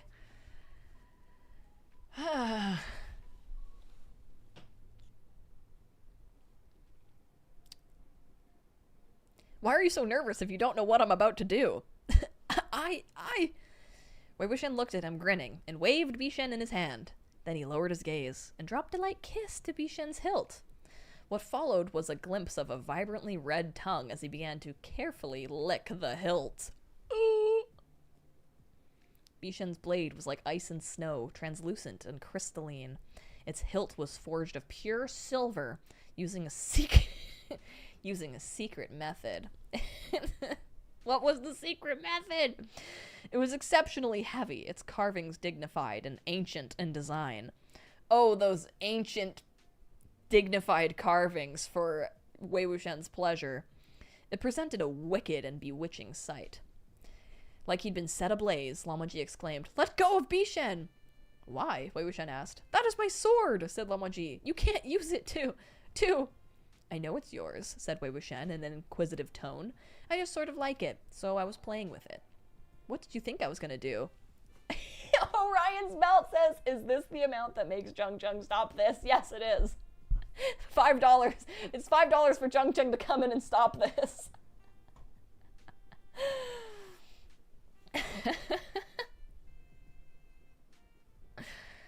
Oh, man. I like how Lemon-G, you know, he's probably thought that his sword... I mean, it wouldn't be my first thought if someone grabbed the sword of what they were going to do with it. So he had to have looked at his sword before and thought, this is kind of phallic. I know it's yours, said Wei Wuxian in an inquisitive tone. I just sort of like it, so I was playing with it. What did you think I was gonna do? Lan Wangji was momentarily stumped. Wei Wuxian hugged his middle and laughed. Ha ha ha! Lan Zhan, what were you thinking? How perverted. Having his accusation not just denied, but turned back on him, Lan Wangji's face flushed a thrilling array of colors. Wei Wuxian teased him to his heart's content before he said, if you want me to not touch your sword, then swap it for yourself. How's that? Okay? Lan Wangji couldn't say okay, nor could he allow Wei Wuxian to profane his sword. He was stumped, unable to answer. Wei Wuxian knelt in front of him, his back as straight as a brush, then shuffled over on his knees and straddled him. All I hope is that after this dream, they, like, actual Lan Wangji looks to Wei Wuxian and is like, what the fuck? Or he should be like, that was insanely hot. I hope we get the debrief. Kate says, this is the scene that introduced me to Dan Mei. Oh my goodness. Give me the okay and I'll return your sword, he coaxed. Then you and I can do fun things together, okay? It took Lan Wangji some time before a word escaped through his gritted teeth. No! Wei Wuxian quirked an eyebrow. Okay, you said it. He backed down from his position atop Lan Wangji and sat in front of him. Snickering, he opened his legs. Watch me and Bishan play, then. Do you think MXTX was like, I'm cooking, when she wrote that line? She's like, watch me and Bishan play, then. This is gonna go viral.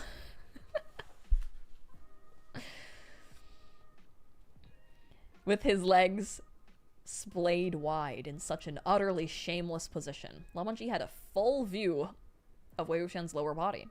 2 fair cheeks spread from his opened legs, revealing the crevasse. It is a damp crevasse. Wei Wuxian turned Bishan around and aimed the hilt towards the crevasse. He drew in a small breath, as if Wei Wuxian is like, oh god. Okay, yeah, it's in his fucking ass already. Oh my god! Nearly half of it at once! There was no... you fuck around with it a little bit. No, he just fully... Oh, it's icy. Cucumber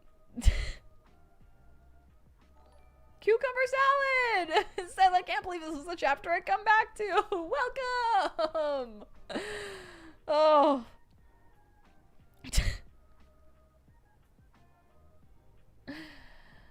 Okay.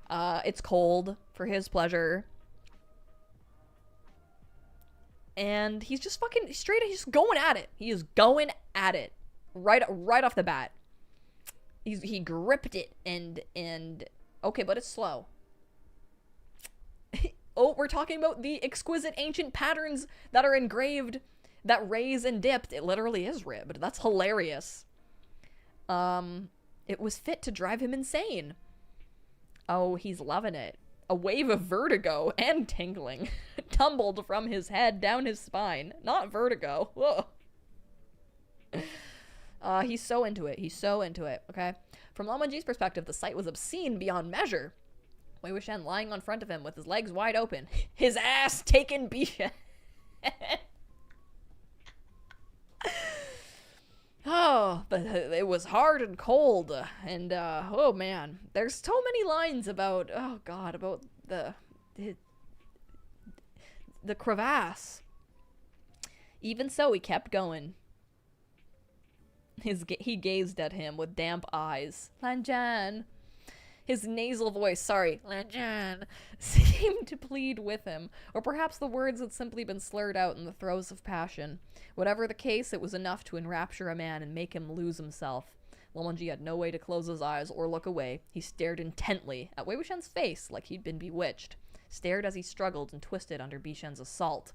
He watched him, knuckles white and cracking, as Wei Wuxian went to town. Wei Wuxian was unaware of the change, as Bishan was giving him a hell of a time. It's one hell of a sword fucking. His legs kept closing on their own volition. Oh, it's so deep. It's so deep. His arms are going weak. So he lays down on his side.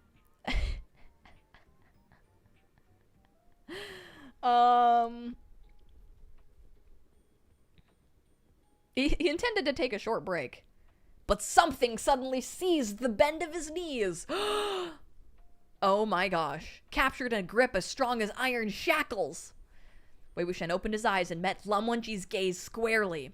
His eyes were terrifyingly bloodshot, filled with an unknown flame. He grabbed Bishan and pulled it out. Oh god! Gentle! Flinging it far away. Just fucking...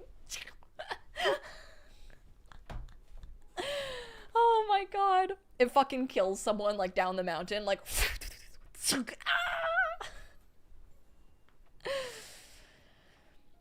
Wei Wuxian moaned as the hilt left his body, although displeased by the loss. Shameless, Lan Wangji bellowed furiously. He bellowed it. Shameless! Shameless! He's going, Lan. Shameless. He crushed Wei Wuxian to the ground and oh, it's furious! It's furious! It's hard and furious. A bit of sword humor here for you. Once fully sheathed, he began to pound.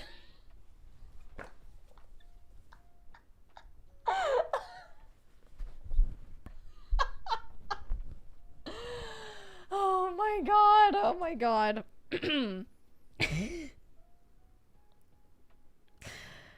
Oh. Wei Wuxian's so into it. He wound his arms around his neck, most agreeably, putting himself in a position to cater to him.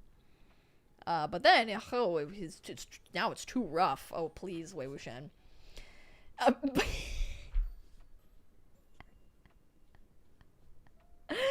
It says, every motion felt like it sent him flying from the impact. How hard do you have to be thrusting to feel like you're going flying? Like in the previous scene, it was so hard he was like scooting along the floor. Like, sure, but flying?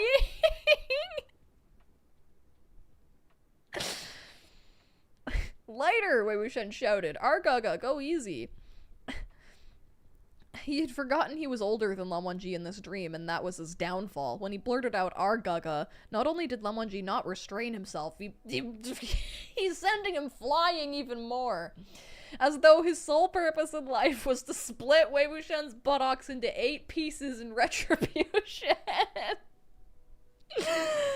Hell yeah. Wei Wuxian threw his head back and drew a labored breath in the thick of the thrashing, storm-like battering. In the thick of the thicket, in the eupatorium grass, with the crevasse. It was so hot, it says. Bishan emanated coldness. Is that how you say that word? Emanated? Emanated, sorry. Bishan emanated coldness. When the hilt had been seated inside him, it left Wei Wuxian's inside soft but slightly chilled. Lan Wangji was hot. So it was like a ball of fire blazing through Wei Wuxian's abdomen, burning so hot it made him want to roll across the ground. It made him want to stop. Find yourself a man with the type of cock that makes you want to stop, drop, and roll.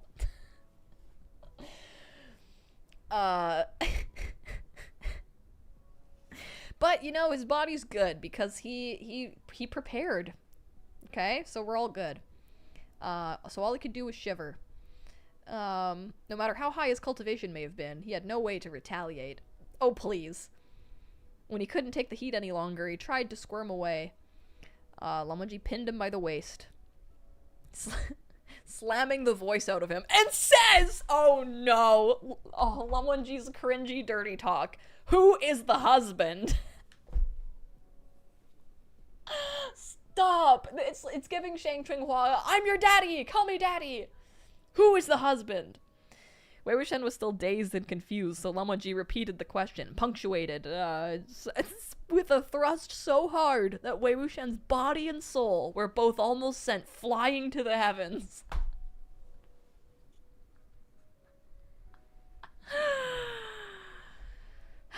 You, he quickly answered. It's you, you're the husband. He'd brought it upon himself. That's what it says. Oh. Okay, he's good. They're good. As his frozen insides were warmed, he gradually began to feel better. Okay. We love the word wild abandon. Unceasing entanglement. What's that one line? It's like relentless. It's from Arha. It's like how much he loves him. Something contrition, relentless something. Someone will know. It has the same kind of cadence.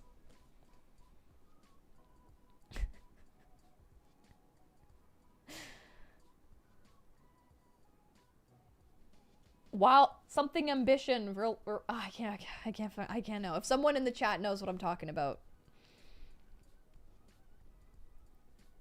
Okay. Okay, once again, he's like, I can't handle it. This is crazy.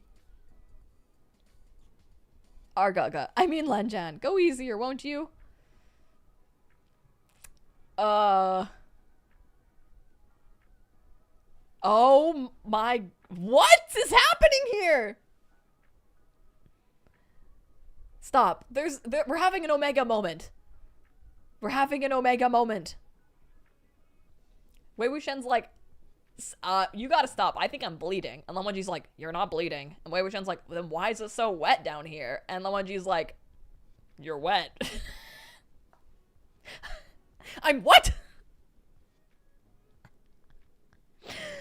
Really? Really? Wei Wuxian asked.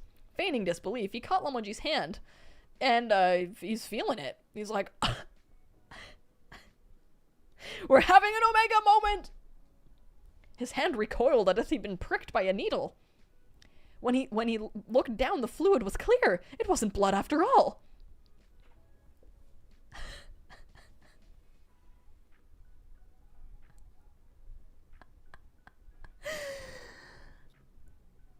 Wei Wuxian and Lan Wangji's bodies matched perfectly, and in the thick of passion, their bodies reacted naturally as well. Wei Wuxian had been trying to tease him. Seeing the hint of a grin, Lan Wangji knew he'd been deceived.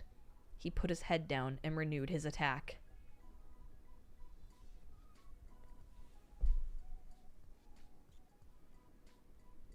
So Wei Wuxian knows that that this happens to him. Wei Wuxian is an Omega.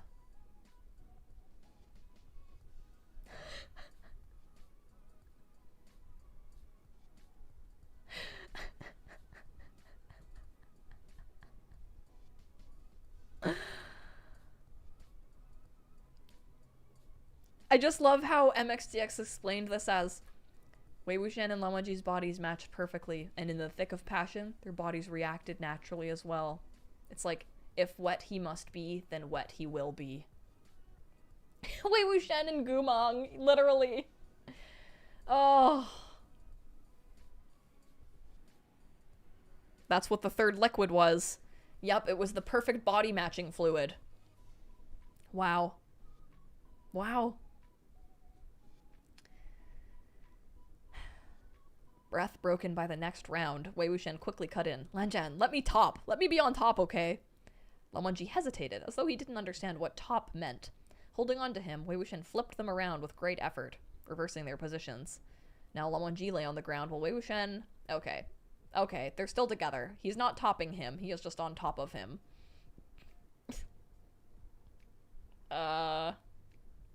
Okay, they're loving it. They're enjoying it. Oh no. Oh no. He's looking at his stomach. It's a classic stomach bulge moment. He couldn't help but feel his own belly, but didn't touch it for long before, Lan Wangji's getting at it again. Oh man. It's rough, as usual. Extremely fast, leaving almost no time to breathe. This was always one of their favorite positions. But as it turned out, there could be too much of a good thing. Oh no, it's too deep. He'd been tantalized. The young Lan Wangji in the dream had been tantalized to the point of madness and couldn't control his strength. All he could do was brace himself. Wei Wuxian was born with a thin waist and narrow hips, but his ass cheeks were plenty meaty.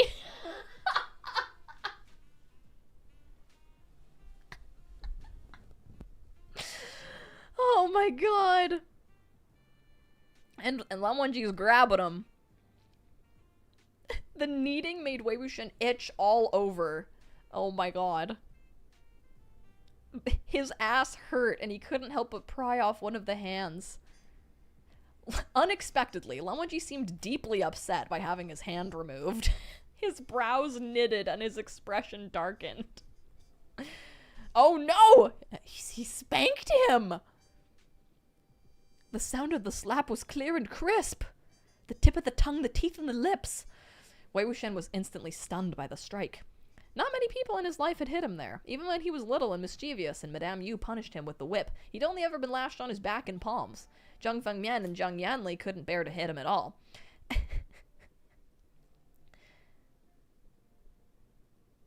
Rose City Kimono, thank you for donating. Another Bishen. The origin of the daikon meme. What is the daikon meme? To describe Lan Wangji's member, aka the stomach bulge. I don't know if I know the meme. If I saw it, I would probably know what you're talking about.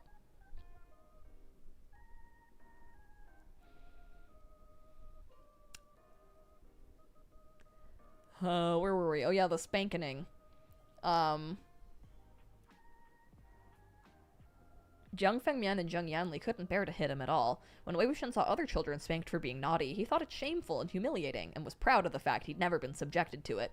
Yet now Lan Wangji had gone and broken his streak. A 17-year-old Lan Wangji to boot. Wei Wuxian's face alternated between flushing and blanching. For the first time he'd experienced during sex, he discovered an irrepressible sense of shame surfacing within him. Oh, brother. Did he find his limit? He had done every shameful thing possible up to this moment, and then the spank. He didn't like the spank. Okay. He's like, okay, let's stop. And, an unspeakable fire had been suppressed in his chest for a good while. Earlier, Wei Wuxian had squeezed and pinched and flicked him, kissing and touching and threateningly teasing him. Now that he'd suddenly discovered that Wei Wuxian was particularly scared of being spanked, why would he let this go? It's like he finally has something to have the upper hand with Wei Wuxian. Oh brother, Lan Wangji he's gonna get him.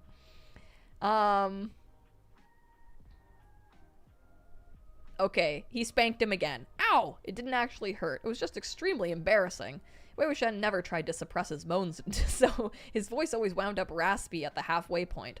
His cry, therefore, didn't sound like one of pain. It sounded like a sweet moan instead. Lan Wangji paused at the sound, his gaze lowered. Beneath his hands were two plush cheeks. Okay, you get to see what his cheeks looked like.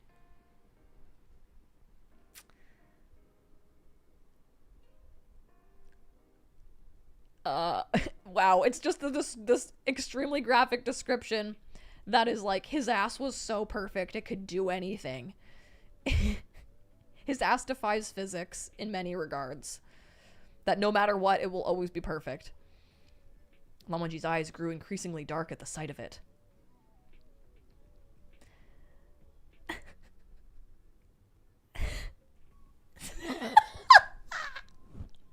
He is attempting to distract Lan Wangji by clenching and unclenching.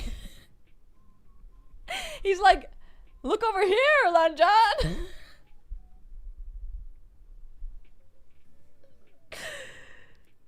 In hopes he would return to business.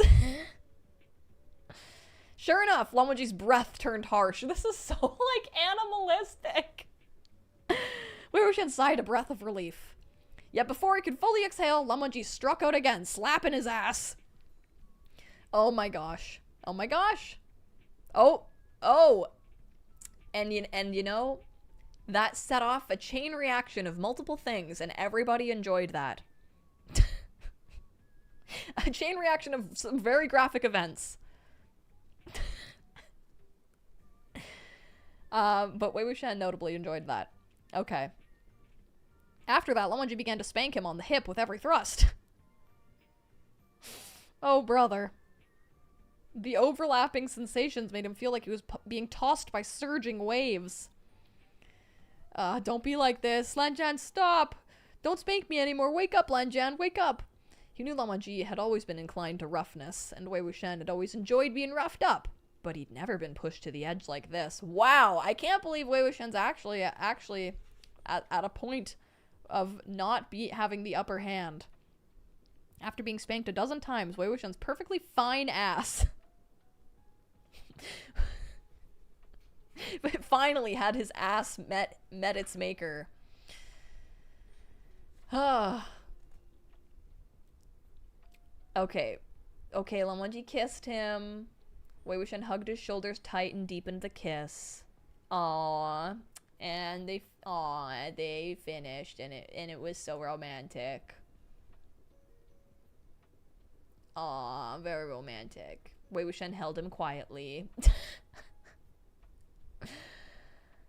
Lamonji seemed to have regained some calm and some sense after the second one. Where does it hurt? He asked, sounding somewhat at a loss for what to do. My ass!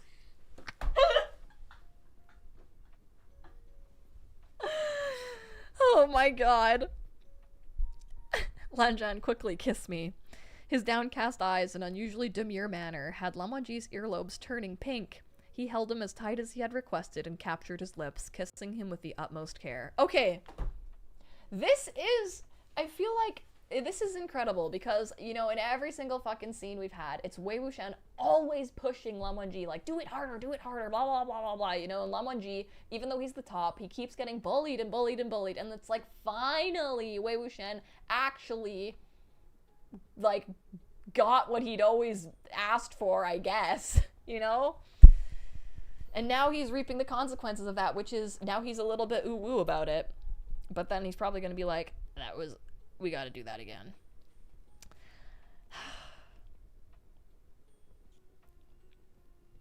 When they parted, Lamonji did indeed nip Wei Wuxian's lip. And then the two woke up. Oh my god, I need to know the debrief on this. Lying there on the wooden bed inside the tranquility room, the two of them stared at each other for a moment before Lamonji pulled Wei Wuxian into his arms once more.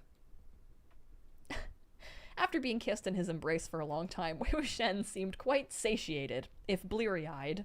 Lanjian, I've got a question for you. He's like, you always, you know, inside. Is that because you want me to bear a little Langongza for you? In his dream, his teasing had failed and he'd been within an inch of his life. When he woke up to the sight of Lamonji, he couldn't help babbling nonsense again. But Lamonji wasn't as easily provoked as he was in the past, and his only response was, how might you bear a child? Wei Wuxian worked out his sore arms, then pillowed his head on them and sighed. If I could, we'd have a bunch of them running around already, considering the way you screw me day and night. Lamonji couldn't bear to listen to such filth. Enough of that. I love the switch from Lamonji, like when it's on, who's the husband? And when it's off, he's like, don't say such things. Oh my god. Kate says MXTX is an MPreg ally. That's a sticker you need. MPreg ally.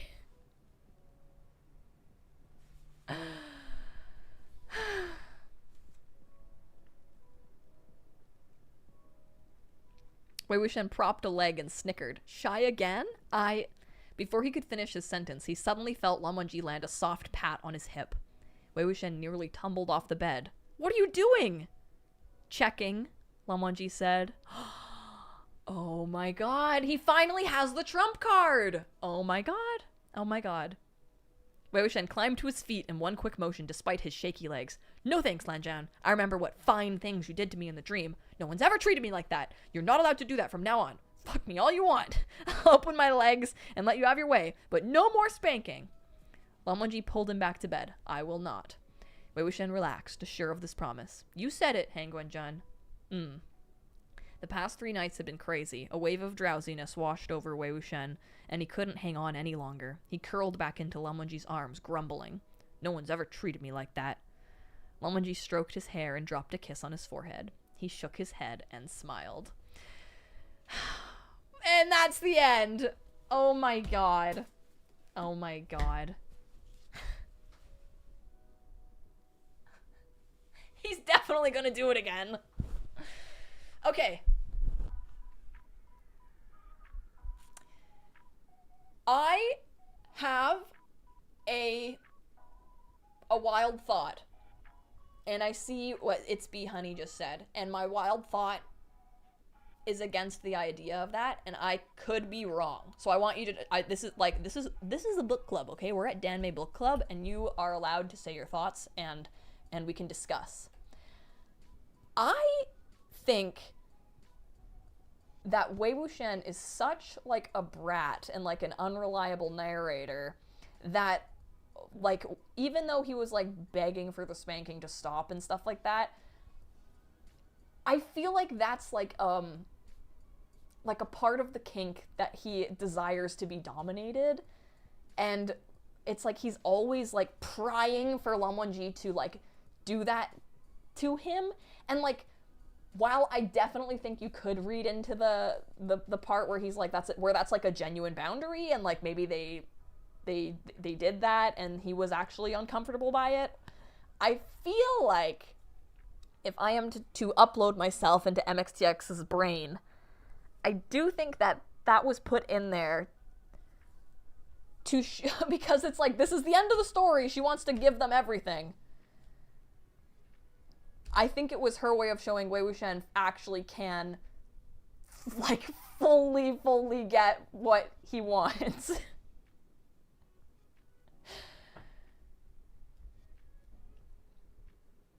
Like, I feel like, because then I would think, like, why would she write an extra if it was an actual, genuine, uncomfortable limit? Like, why write that? I feel like that would be so odd, an odd beat to leave the story on. I feel like that would just be so sad to put your characters through that in an extra. Especially since, like, these extras are serving the purpose to just, like, show them, like, loving each other so much. And I feel like the note that ended on was like a, I believe you. Like, it's like Lan Wangji knows Wei Wuxian so well. He finally, like, has a one-up on him in a way, you know? So I don't know. I would not say that the other interpretation is wrong, but I think that maybe it's just an interpretation. Yeah.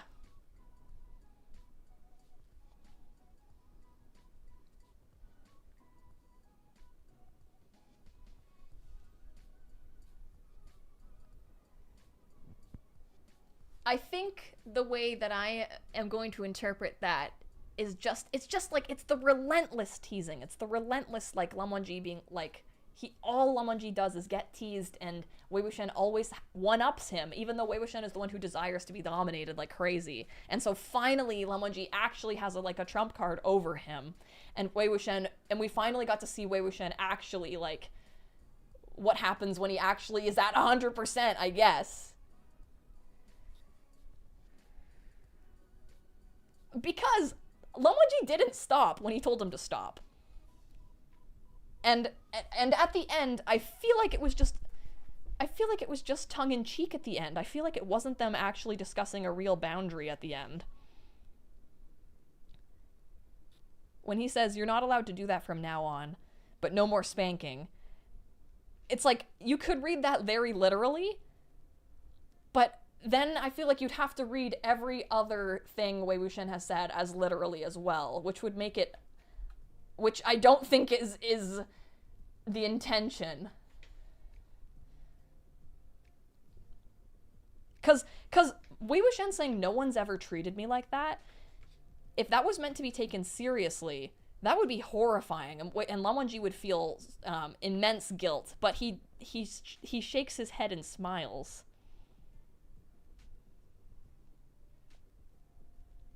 So, but Lan Wangji's power level is now over 9,000. That's what I'm trying to say. So, I think that my interpretation of this is, like, reading the book all the way through, those scenes were awesome. Like, I've read that scene out of context, and it's kind of like, oh my god, that's hilarious, it's so sexual, it's so graphic, that's so crazy, like, what they were doing was so crazy. But coming at it from just reading 5 books of their relationship and their dynamic, and especially, like, learning their sexual dynamic near the end, it's like, this is really satisfying to read. And it's so Wongshin, you know? Like, I think I'm just, like, I'm laughing at my past self, which just seems so immature now, like, reading these scenes and being like, oh my god, this is so crazy. But now I'm like, you know, this is, it's a way to explore the characters that she loves so much. Like, we're getting glimpses into their lives, and then it's in character, it's their dynamic. Like, it's not as like, oh my god, that was fucking crazy. It's like, yeah, they did that, and that's a part of the story, and it was awesome.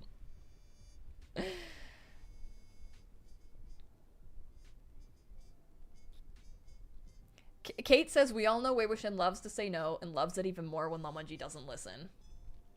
Yeah, that's what I think. That's what I think.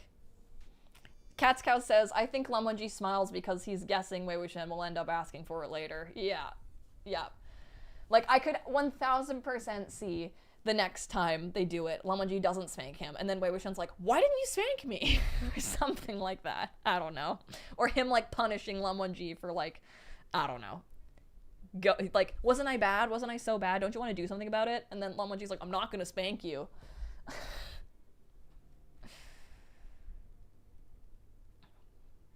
But I'm just like extremely, I just feel like I'm so mature now.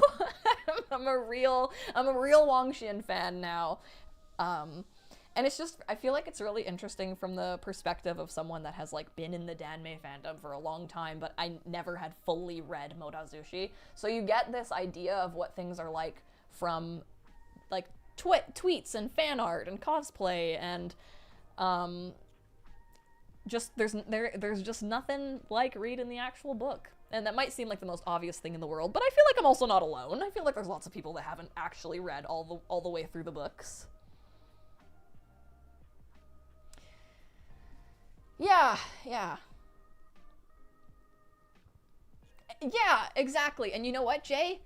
I agree, but that's the beautiful thing about literature, is that everything doesn't need to be explained beforehand. They don't need to have a whole consent talk beforehand because it's a book.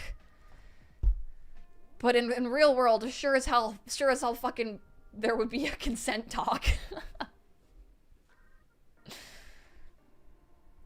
Tina Fiend says, it's been an enlightening experience. Yeah, literally.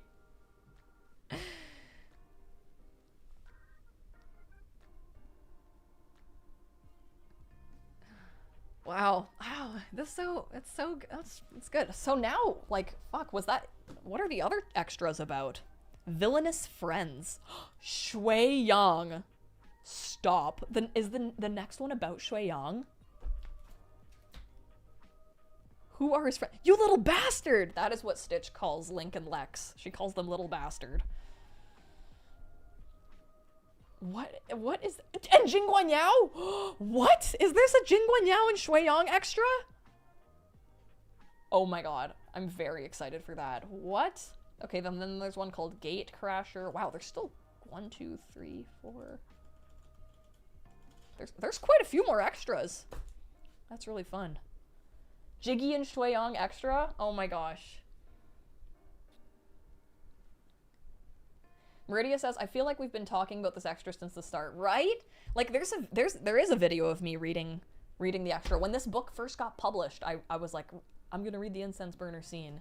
And I just feel so much more mature about it now. Vico into Kitchen says, I got a question. Is the word sweaty the Modazushi word for the scum villain fleshy? There was way less fleshy in this one. I feel like she only used flesh for like the sounds of flesh slapping. That was when flesh was used.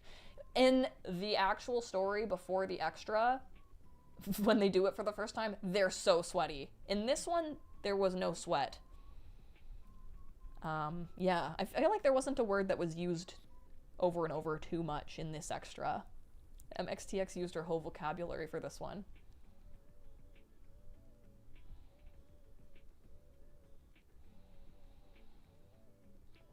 The weather is milder in Gusu. Yes, the Wizard of Moss. Kate says, furious cock makes me laugh every time. Yes. Angelica River says, your reading has matured like a fine wine. Thank you, thank you. Oh no, not the wine. The scum villain wine. Yeah, same, honestly. The scum villain wine scene, I was like, that's just another Bishen! Rose City Kimono, thank you. Now I have to find the series of meme pics of Shenjinshou, Shailian, and Wei Wuxian showing a carrot, eggplant, and daikon radish to compare the boyfriend's size and then share them on the community page. Oh, brother. Oh, brother. I did think the part was so funny when it was like Lamanji's beautiful, handsome face and then that fucking giant cock. Like, was Jung Chung there to confirm the weather? Yeah, I think Jung Chung was there a few times.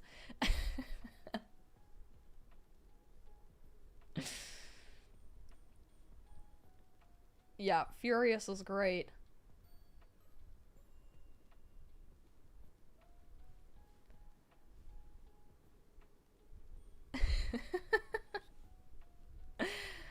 Okay, well guys, it is 7 o'clock. I probably should head down for dinner. I gotta tell you all about my day. I woke up and then I made avocado toast and then we walked the dogs and then I did an insane gun workout with my dad and then I ran on the treadmill and then I drank a protein shake and then I showered and then I made tacos for lunch and espresso and then Stitch and I had a nap and I passed the fuck out for like an hour and a half. It was crazy. Like, it was the best nap ever. Like, the type where you wake up and you just feel awful. And that was right before the stream. So I feel like my day is just whizzed by.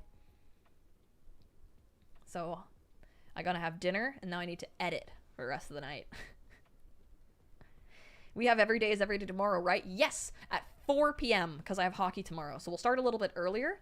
It looks like the Shueyang and Jingguanyao extra is a little bit shorter. So we can definitely get through that one and probably begin the next one. Yeah. You guys were so much fun in the chat today, though. Thank you so much for hanging out and reacting. That was really fun. Oh, Xavian says still stuck in chapter hell, page 93. Good night. Oh my gosh, good night. Thank you so much for donating. Jung Chung came again once again to end that.